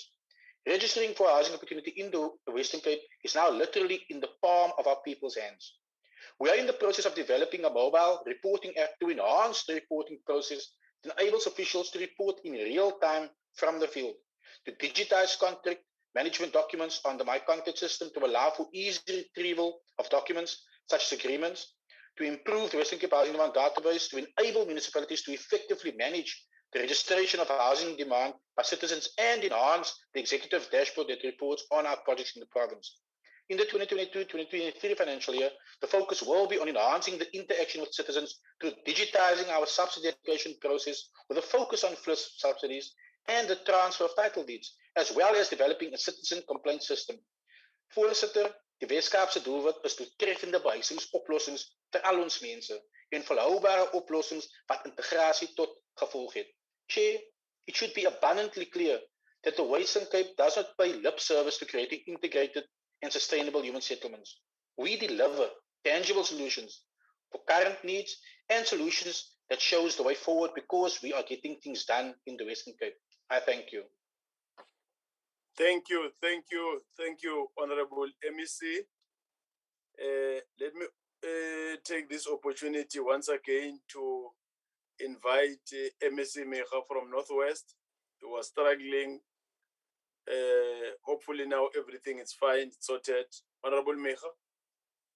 No, thanks very much, Honorable Chair, and maybe let me take this opportunity to greet all delegates present here, my Honorable Minister and the Deputy Minister present here. Just firstly to also apologize that at that time where the host had not yet, the host was not allowing me to unmute, but we hear the presentation as we appreciate the time you have given us as the Northwest Honorable Chair. We'll be talking to the performance of the province. We'll be talking to the challenges and the delivery that the province have been able to deliver to our communities. Much also to indicate that to a large extent, the presentation by the Honorable Minister has covered most of the items we had prepared for this presentation, and will therefore not necessarily dwell much into those. Without any waste of time, Chair, let me indicate that this department has always been part of local government, and it's only now under the 6th administration that it's been reconfigured to be a standalone department. We must also put before yourselves, Chair, that our impact statement is to improve living conditions through the provision of integrated, sustainable human settlement in the province.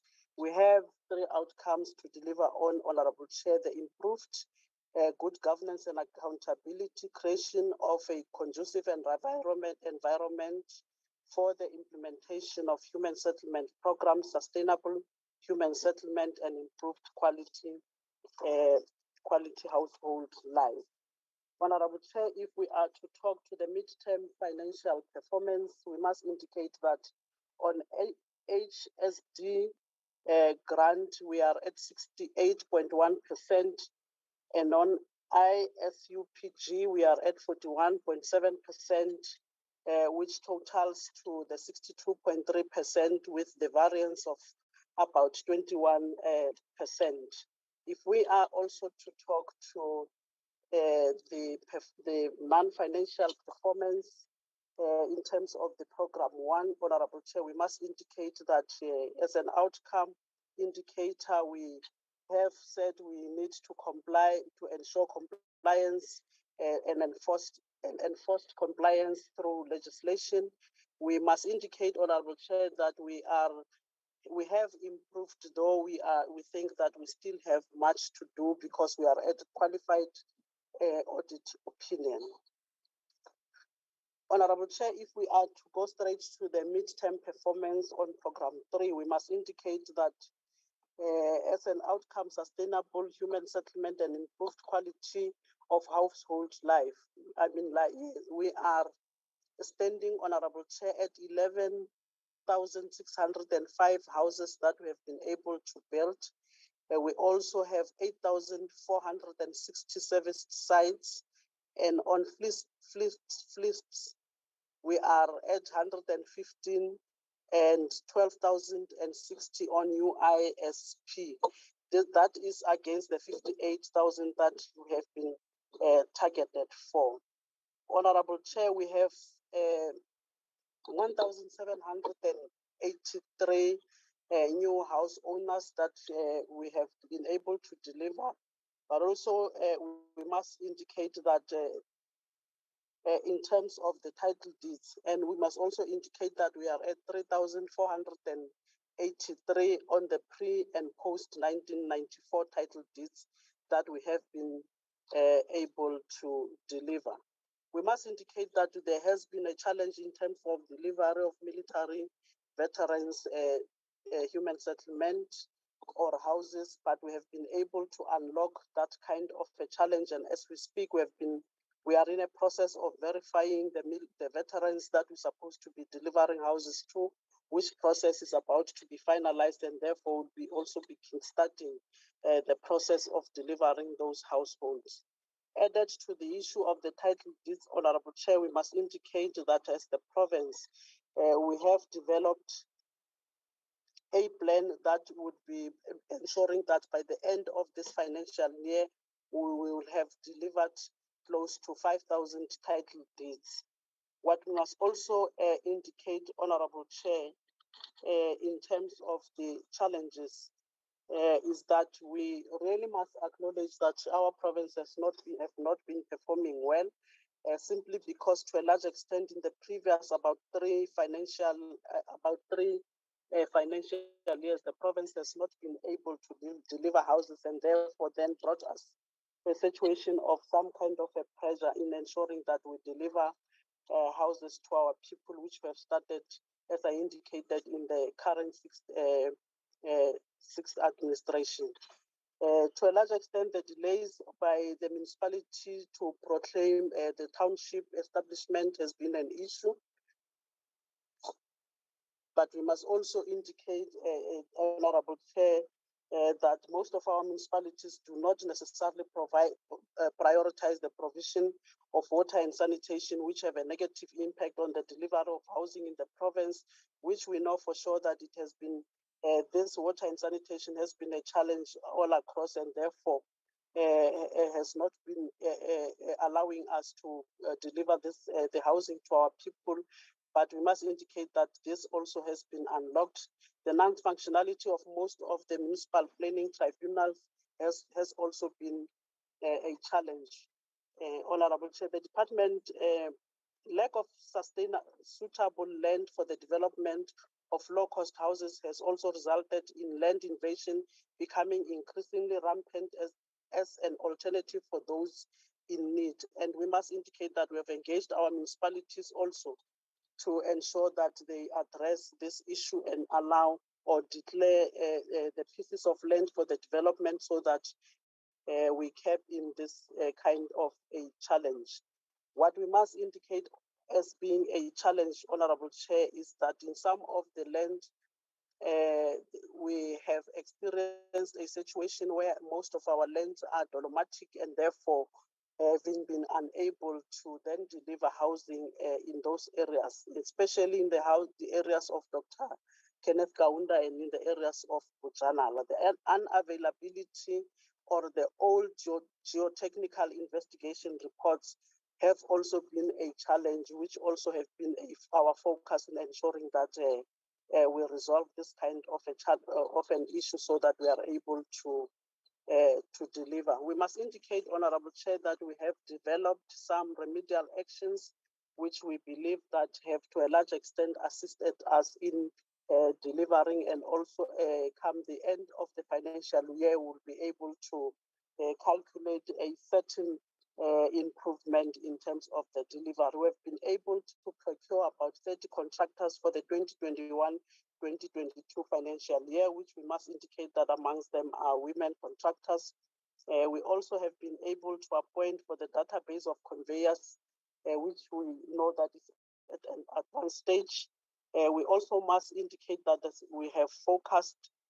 This focus for the remaining period will be complete in the completion of internal services to boost the delivery. The department is also working closely with municipalities to address the identified challenges within the local sphere, which would be talking to the bulk infrastructure, the beneficiary administration, which to a large extent is a challenge, because you find a situation where a beneficiary is captured to be having a house when the beneficiary do not necessarily have a house. And we have also agreed that we would have to then utilize our Epwp to ensure that we do a verification in terms of the beneficiaries on the ground, so that we are able to then allocate for those who are said to be having houses, but in terms of the system, but do not necessarily have houses. We must indicate, Honorable Chair, that we also have the mega project, the catalytic project that are under implementation currently in the Bujanala district, which is the Bugamuso catalytic project. And we also have your N12 catalytic project. The Bujanala one will be delivering close to 4,000 housing units, and in the N12 one will be delivering about 9,860 units. We are, Honorable Chair, acknowledging that we do have challenges, but we also, as I indicated, have developed a plan to ensure that we then resolve those challenges, to ensure that at the end of the day, the community of the Northwest realizes a human settlement or the delivery of houses by our province. But we also must acknowledge the intervention that the Honorable Minister, through his visits to the province, has made in ensuring that some of the issues and challenges get to be unlocked in the province. Thanks very much, Chair. Thank you very much, Honorable MEC Micha from Northwest Province. Honorable members, as we are aware that last week we had the conference of SALGA in the Western Cape, in Cape Town.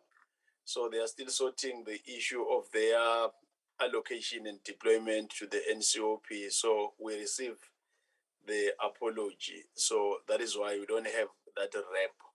We'll just go straight to questions to our respective MECs.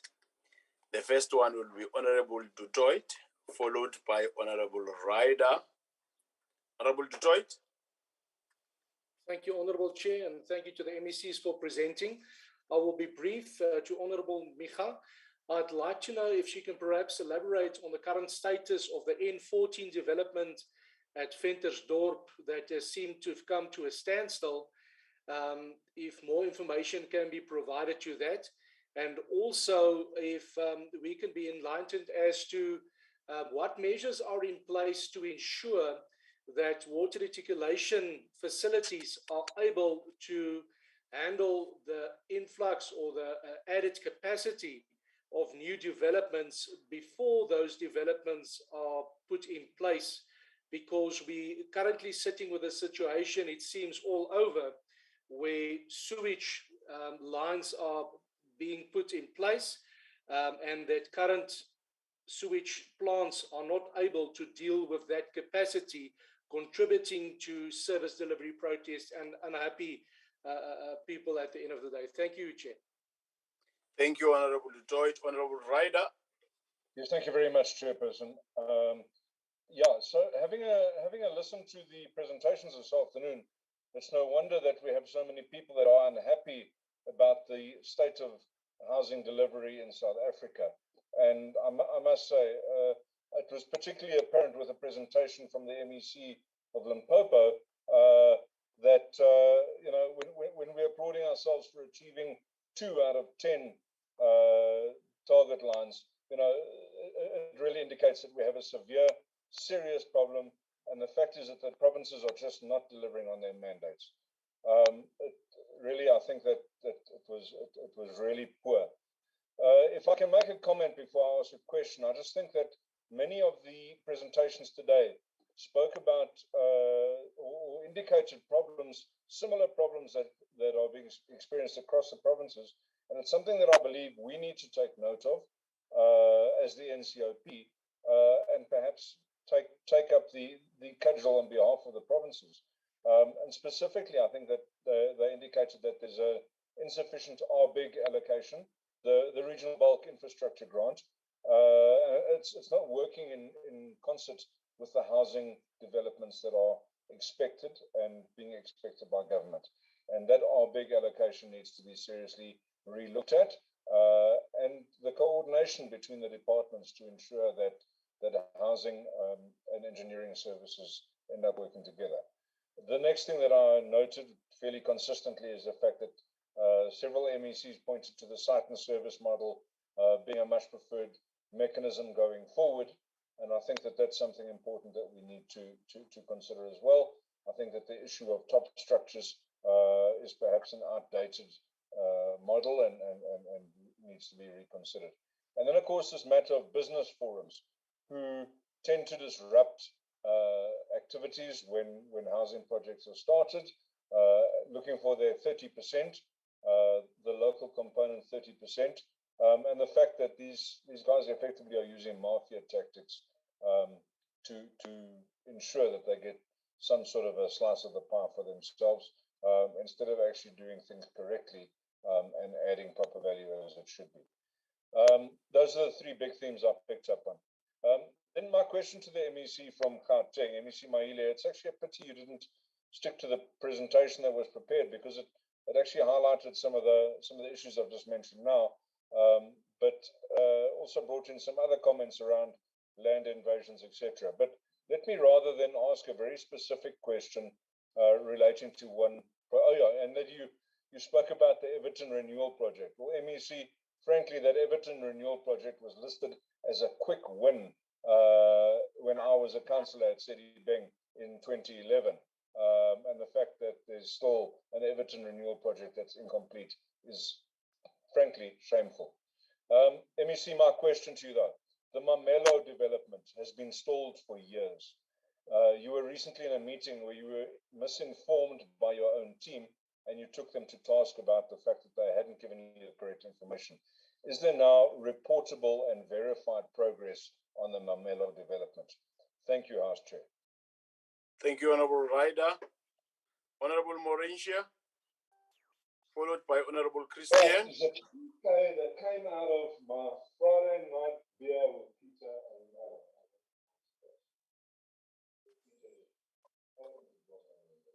Honorable Morensia. Thank you, Chairperson. I was just disturbed there by the member who didn't switch off his video, his mic. But let me continue, House Chairperson. Listening to the MEC of the Western Cape, House Chairperson, I've got a few questions. MEC, you talk about integration, and I know you've got projects that really do some integration. But what I'm worried about is the way of your reporting, because you only talk about the Metro, Mossel Bay, George, Cape Agulhas, Drakenstein, and Stellenbosch, which is all DA-controlled municipalities. It seems like there's no projects that you can report on in municipalities that's not run by your political party, because in everything you talk, that was the only municipalities that you mentioned. Then, Chairperson, I want to ask a specific question to the MEC. The Kuyasa project in Kailicha, MEC. The communities raised concerns about the defects in construction. Are your office aware of this, and is there investigation in that issue? Then the Tafelberg site, where it went to the National Department after the court case, is there any prospects on that project? Then finally, MEC, you did not report on the SIU investigations into human settlements in certain municipalities in this province of the Western Cape. If you can also highlight us on that investigations and how far that investigations are. I thank you, House Chairperson. Thank you, Honorable Gillion. Honorable Christian. Thank you, House Chairperson. House Chairperson, my question goes to the MEC, Mr. Fuss of the Northern Cape. Now, the comment I first of all want to make is that the housing backlogs in the Northern Cape is really growing progressively. And this is largely due to the fact that contractors are unable or they do not complete these housing projects. Now, specifically, my question to MEC Fuss goes about the projects in Berkeley West. There's a housing development in buffer zone. Now, approximately 2 years ago, the NCOP did an oversight, and we specifically spoke to the municipal manager of that Dikatlong municipality. Now, there's about 220 houses in that development. and they are all incomplete. It's been incomplete for more than 10 years now. Recently, again, they've appointed a contractor. The contractor was given 20 houses to complete. That was last year. Once again, the contractor has up and left, and the 20 houses are standing. Now, recipients have now opted to build temporary structures next to these incomplete houses, and they have now tried to complete their houses on their own, which is completely unacceptable. Also, the housing settlement, about 60 houses are standing, no roofs, incomplete structures, and the municipality has been unable to give the community a list of recipients. When we did oversight, we also asked the municipal manager, where is the list of recipients for this housing development of 220 people? That list is still not given to us. Now, MEC, first, my question to you is, when will the buffer zone housing settlement be completed for the people in Berkeley West, in the Dikgatlong municipality? And secondly, can you, in your capacity, ensure that the recipient list for the buffer zone housing development in the Dikgatlong area be made available to the NCOP, specifically to the NCOP house, but also to the people, to the community of Dikgatlong municipality? Thank you, House Chairperson. Thank you. Honorable Arnott. Thank you, House Chairperson. Will be followed by Honorable Totovu. Thank you. Why is the Western Cape Provincial Department of Human Settlement, together with the City of Cape Town, failing to find alternative accommodation for people staying outside Arcadia Place in Observatory in Cape Town? These people are previous backyard dwellers from townships such as Langa, Guguletu, Nyanga East, and Kailitsa. They were evicted from Arcadia Place and have been staying on the pavement since 2019. My other question is, in April 2020, the National Department of Human Settlement, together with the Western Cape Department of Human Settlement, promised residents of the Noon and the Greater Kosovo who stayed in congested areas that they will build them houses and make land available for them in less congested areas. It was said by the minister at that time that the residents will be moved to the Racing Park industrial area by July 2020. This was part of the de-densification project, which was aimed at countering the effects of COVID-19 in congested areas. 2 years later, the people in those areas are still not being moved. Then my last question, Chairperson. A lot of the MECs has raised here the constraints about the resources. But I think it is clear from previous financial years that there was millions not spent by 4 of the provinces, and they know who they are. So provinces must make use of the grants they receive and spend the money so that there can be housing for those that are in dire need of housing. Thank you. Thank you, Arnott. Honorable Totovu, followed by Honorable Zandamela.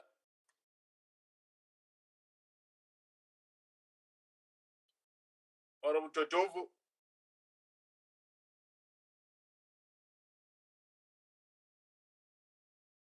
While struggling, let's start with you, Honorable Zandamela.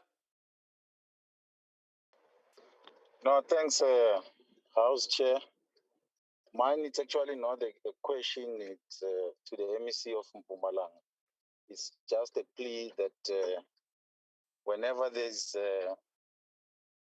an outcry in communities, let the MEC try to attend to those concerns and issues that are raised. The MEC will recall that there was a serious service delivery violence that protest that took place in Leandra, to be specific. And we must just, if we can just perhaps try to attend to those things and try to come up with solutions as soon as possible to our communities, because we end up facing a situation that when those are protests are not attended to, there's a lot that happens. Even the private sector suffers. There was a burning down of trucks and all the municipal buildings. So that's just my plea, that let's try to attend to those things as soon as possible and provide solutions to our communities. Thank you. Next time we'll organize that you are in a place where there's a connection so that the recordings can capture you live, Honorable Zandamela. Won't struggle with the network and the video. The last one is Honorable Mima. It's load shedding, House Chair. It's beyond my control. There's nothing I can do. I'm sorry. Honorable Maybe if Mima, you can sort me out, yeah. Well, your Honorable government Mima. can sort out the load shedding. Thank you, House Chair. Let me also welcome the presentation from our Honorable MECs. Mine is directed to the MEC of Northern Cape, Honorable Bentley Fass. Given the fact that one of the Northern Cape's flagship program on integrated sustainable human settlement is Lerato Park, can the MEC just explain to the House what is the latest and progress on the Lerato Park, and what are the lessons learned from the Lerato Park as an integrated sustainable human settlement that can be replicated in our mining towns project? Thank you, House Chair. Thank you, Honorable Mima. We'll start with Honorable Meha from Northwest Province to respond to questions. Honorable MEC Meha.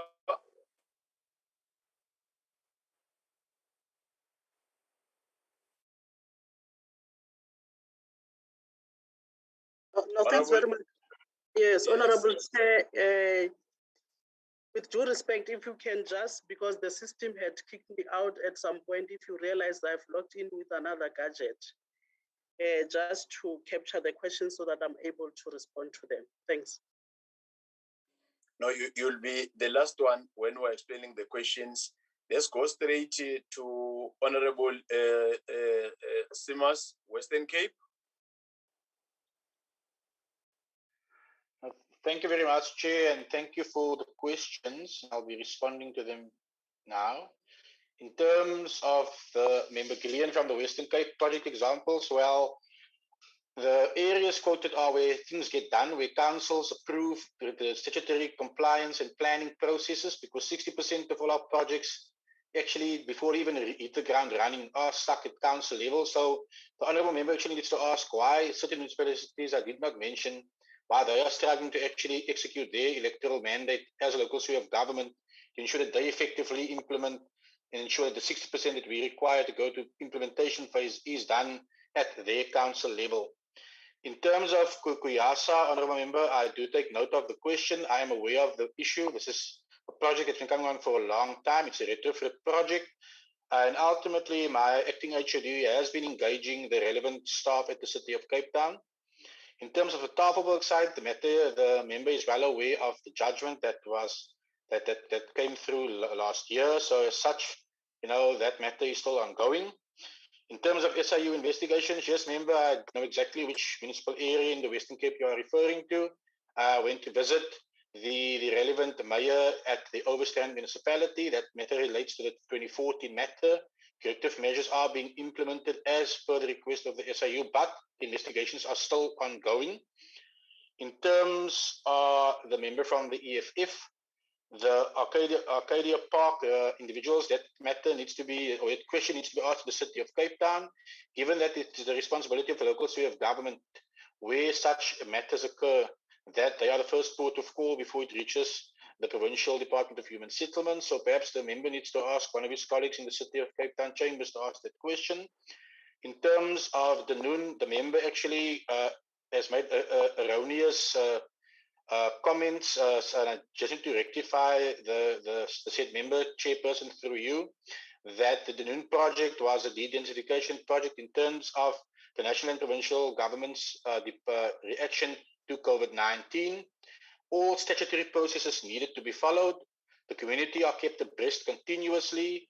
The approval of the contractor who will commence with the construction of the TRA units, which will be multi-story units, which will be the first of its kind in the Western Cape, that has been now issued. The contractor will be on site. So we will honor our commitment, but as a caring government, we also respect the rule of law and the processes of the City of Cape Town. And we also needed to deal with various appeals from the Racing Park Owners Association and surrounding citizens, which we wanted to acknowledge and deal with. But ultimately, we got the planning approvals and the rezoning approvals because over the one portion of the Dunoon site, it was actually zoned as semi-agricultural. So no promises were made of land and so forth. Our commitment has always been to develop TRAs, a new generation of TRAs to de-densify the community in our response to COVID-19. And in terms of that commitment, we will honor that commitment in due course. But no land was promised to people. That I can guarantee you because I've been at every meeting. Thank you very much, Chairperson. Thank you, Honorable Smith. Honorable MEC Maile, Gauteng Province.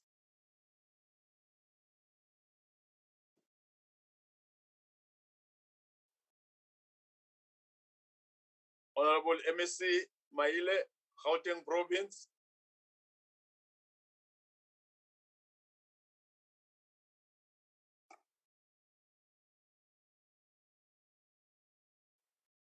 He has run away, Chair. Okay, let's go straight to Honorable MEC first, Northern Cape. Okay, thank you, Honorable Chairperson. Chairperson, on the one of Honorable Christians, the buffer zone project, two things. The one is that I can report is that as a department, we agreed there was challenges in terms of that project, the performance of the contractor, but we appointed a new contractor to finish this project because as a province, we are firm in terms of performance of our contractors. Those who are not performing, we will show them the door. So, Honorable Christians, ek stem saam met die is uitdagings, but ek dink ons probeer om seker te maak dat hierdie projek so gou as moontlik afgehandel word. Then also on the issue raised, Honorable Christians, about the beneficiary list, there are challenges here and there in terms of beneficiary administration from the side of municipalities. That's why we as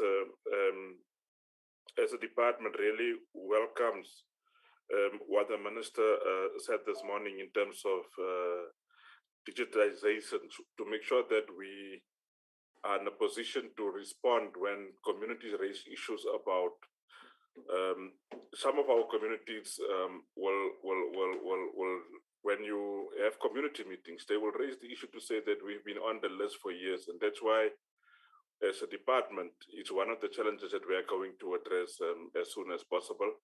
And the timelines that we're looking for is to make sure that after May, we will launch this project so that we can account in terms of the names of people on the list.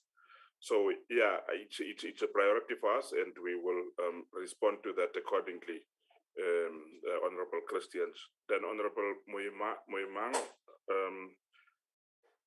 you raised the one of Larato Park. What we can report, Honorable Moimang, is that we are currently busy with phase 5 and 6 in terms of servicing of sites. So I think the Larato Park project is one of the biggest projects that we have in our province, and we are pushing with this project to make sure that we respond to the needs of our people in terms of housing delivery, because we know it's a huge challenge that our people experience, especially in the area of Francisburg, and that's why we are serious about that. Also, what we are saying is that with the servicing of sites, we are really looking forward for assistance in terms of top structures, so that we don't have a situation where our communities vandalize the server sites that we are busy now with. So I think if we have the available money for top structures, we will start with top structures to make sure that our people are accommodated. I thank you. Thank you, Honorable Fas. Honorable Mashilo, Mpumalanga Province.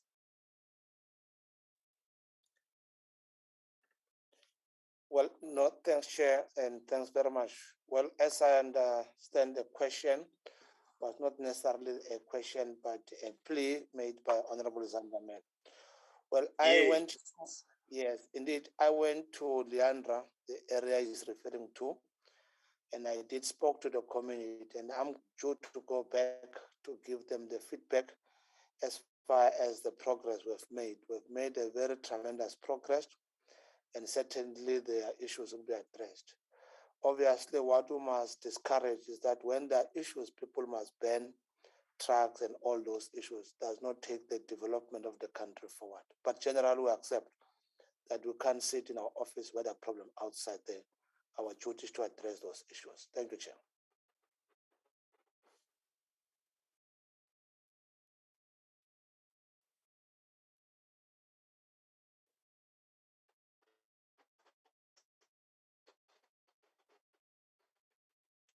Thank you.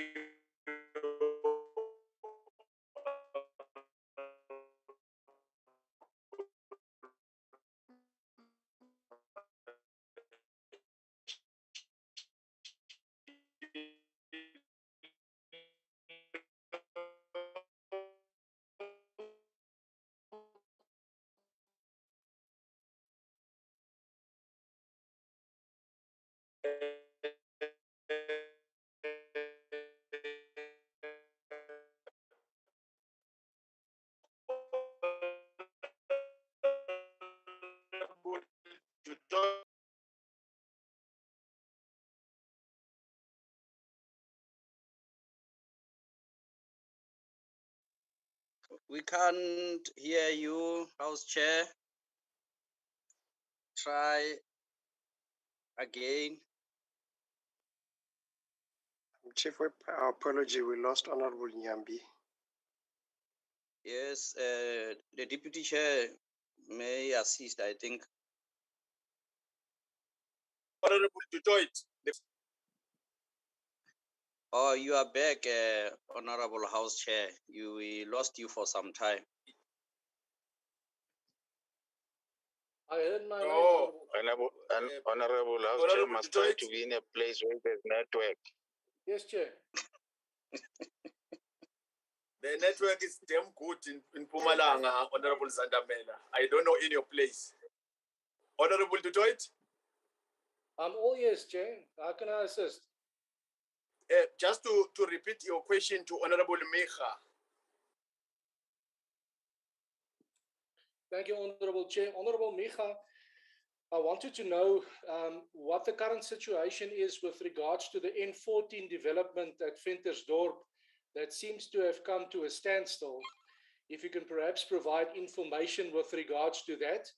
And I want to know if there are any measures in place with reference to any proposed developments to ensure that the water reticulation systems that will be used for such developments are in place before people are settled in those areas, because we're sitting with a problem all over, and it's not only in the Northwest Province, where settlements are established and then it just causes an overflow an overflow of sewage that's supposed to be handled by current sewage plants that isn't at this moment even in a situation to handle the current flow that is provided by municipalities. Thank you, Chair. Thank you, Honorable Dutoit. Honorable MSC Micha, Northwest Province. That's the question.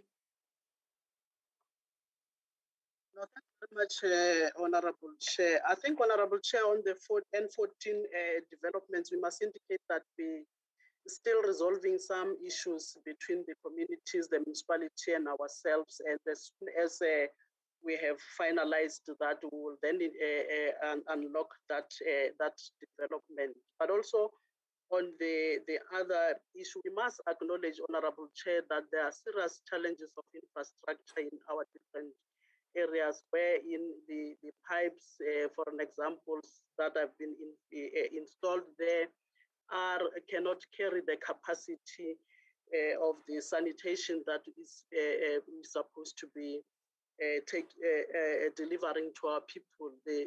Therefore, we are in a process, and we're hoping that through the IDP programs that is running currently of the current municipalities will then be able to accommodate as part of their budget the challenges that our municipalities are facing in terms of that area. But we're working also together with COGTA, local government in this regard, to also find a situation on how best are we going to resolve this challenge. We must indicate that the challenge of the water challenge that is also experienced becomes a very serious issue, wherein as soon as there will be no water for some time, at a point where the bulk water starts flowing, obviously then the sewage or sewer system will be responding negatively, wherein we'll then have sewer flowing around our different township on the ground. But what we have set as a system that monitors that, we have established a task team that meets mainly on every day to monitor those kind of situation that is being chaired by the MEC and co-chaired by the chief director relevant at the level of the COGTA, wherein all municipal managers and technical directors forms part and are able to then give the situation so that the department and municipalities does then respond in challenges that are faced on the ground in terms of water and sanitation that is experienced by our communities. Thanks very much. Thank you, MEC. Honorable Makamu, if you can comment also about the budget. It's affecting almost all of you. It's a general question to almost all of you. Honorable MEC Makamu Limpopo.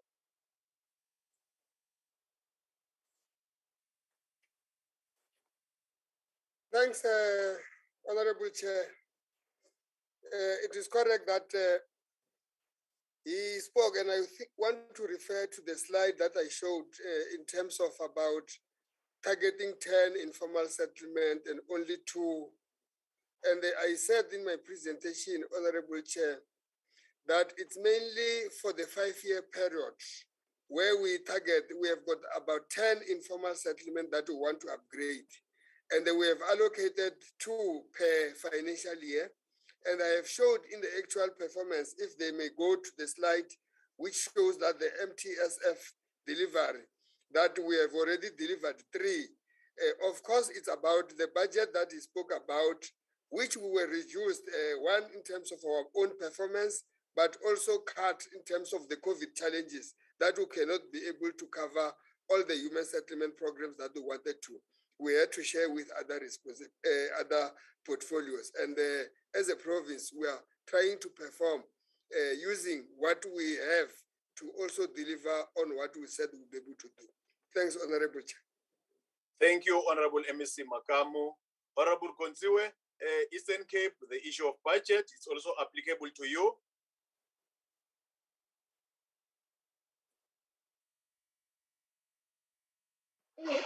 Thank you so much, Honorable Chair. Yes, it is. We really acknowledge and appreciate that in the last financial year, we did not do good in terms of spending, but we want to assure the House that this financial year, things will change. We have improved a lot since that period. We have put some plans in place and adhering to those strategic turnaround sessions. Thank you so much, Chair. Thank you. Honorable MEC Sibiya, your parting shot, KZN. Thank you very much, Chairperson. Chairperson, my parting shot will be that when it comes to our spending regarding the budget, we can assure the House that we'll be able to spend all the monies that have been given to us. All the grants will be spent 100%. But Chair, we must say that we must appreciate as well the intervention that has been brought to make sure that the increase of the quantum regarding the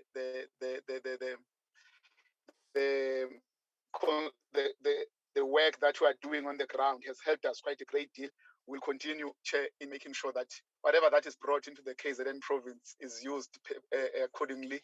One thing, Chair, is that we do need a lot of money in the province because we are affected by COVID, but also the July unrest affected us very badly as the province. So we will need the help and the support of the NCOP, and we are committed to all the work that we're supposed to be doing in alleviating poverty and making sure that we provide human settlements for our people. Thank you, Honorable Sibia. And next time we'll invite you to Mpumalanga or to your nearest province so that we have the video to see the face. We always enjoy when we're recording and we're seeing your face. So today we missed your face because of the network challenges.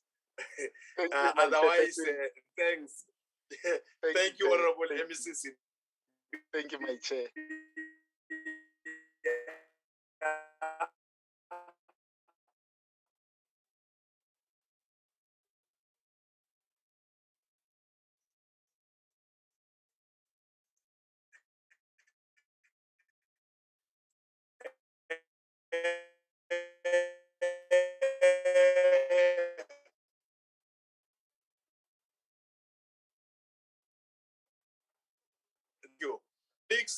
The DT of voting is part of the because it's struggling with connection so that we can have the responses in writing to us. The DDG is of our platform opportunity to deal with the moving with greater speed for human settlement.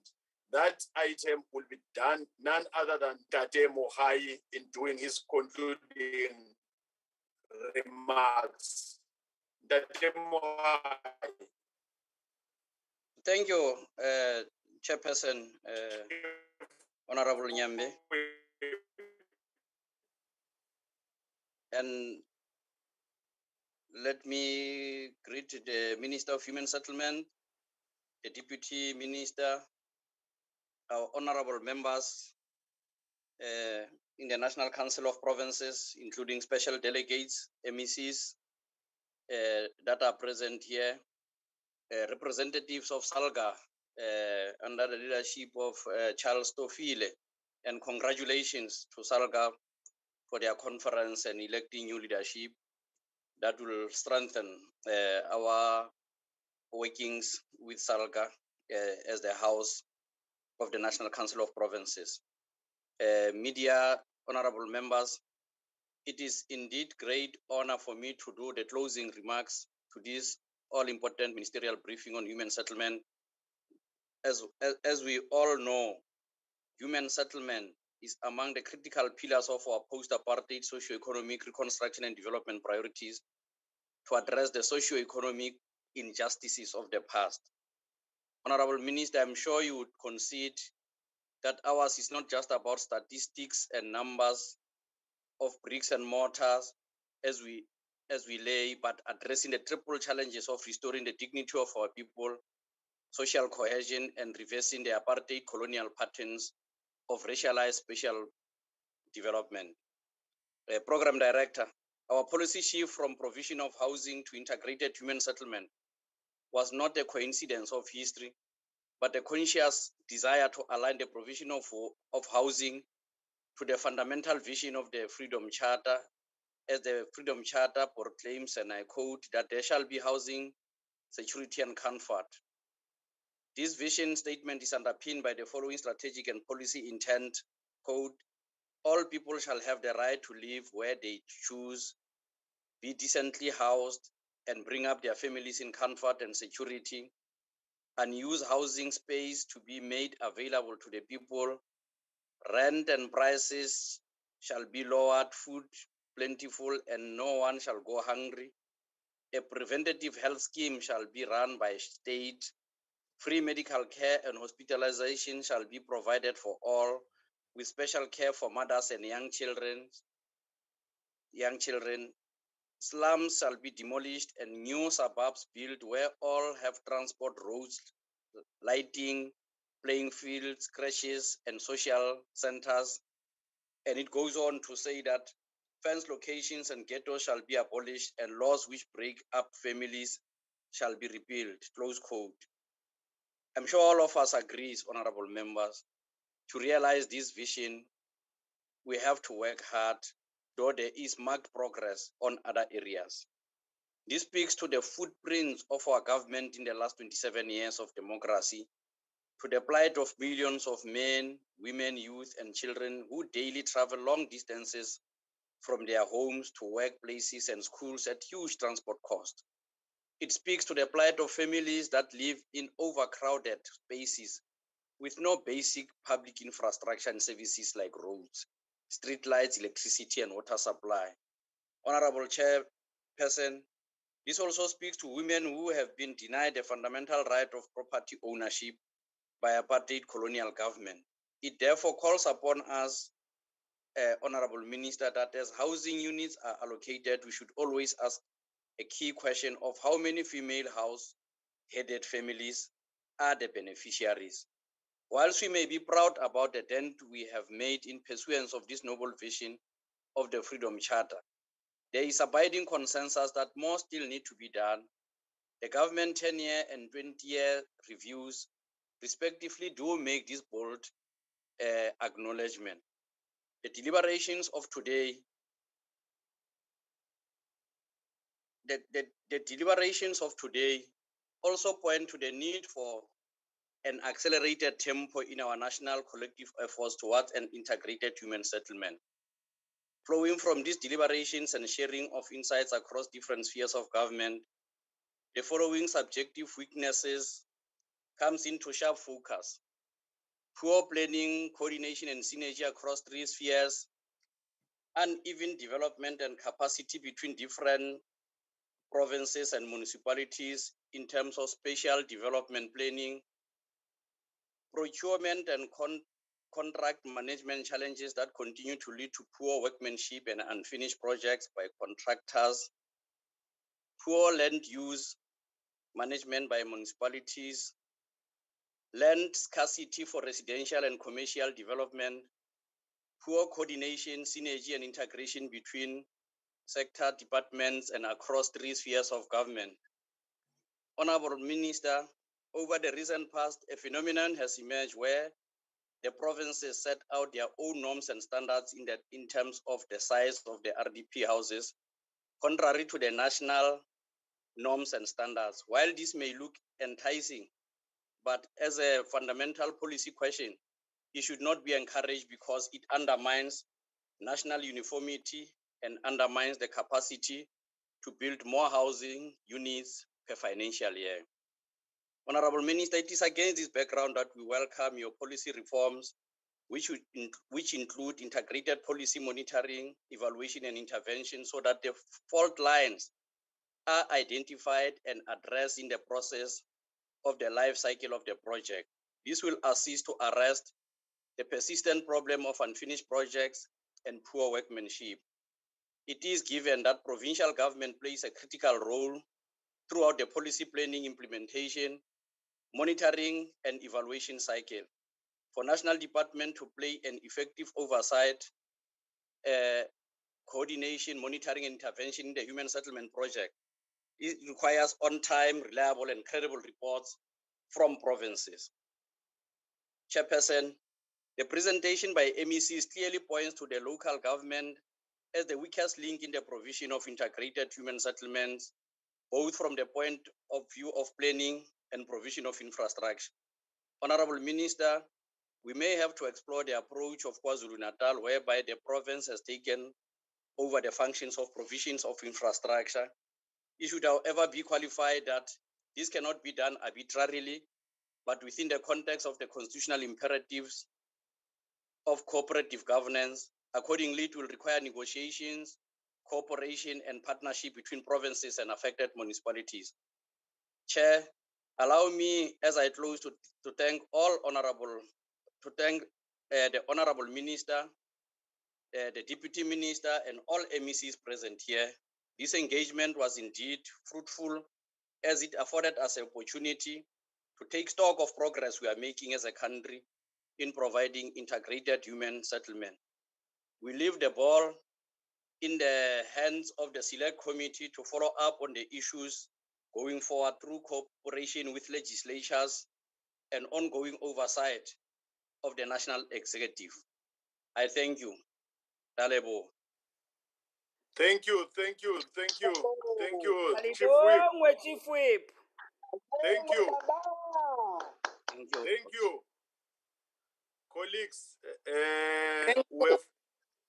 let me take this opportunity once again to echo what has been said by Chief Whip and Ntatema Sondo and the Deputy Chair right from opening, thanking Minister, Deputy Minister, MECs, special delegates, honorable members for being effective and efficient in making sure that as NCOP we maximize the time allocated to us in having the presentation that is assisting us as this house called National Council of Provinces. I officially declare this briefing presentation session by the Minister and the MECs closed. Thank you. Siyabonga baba. Thank you, Thank Mama. you, Papa. Thank you, Papi. Thank you, Mamas. Papa.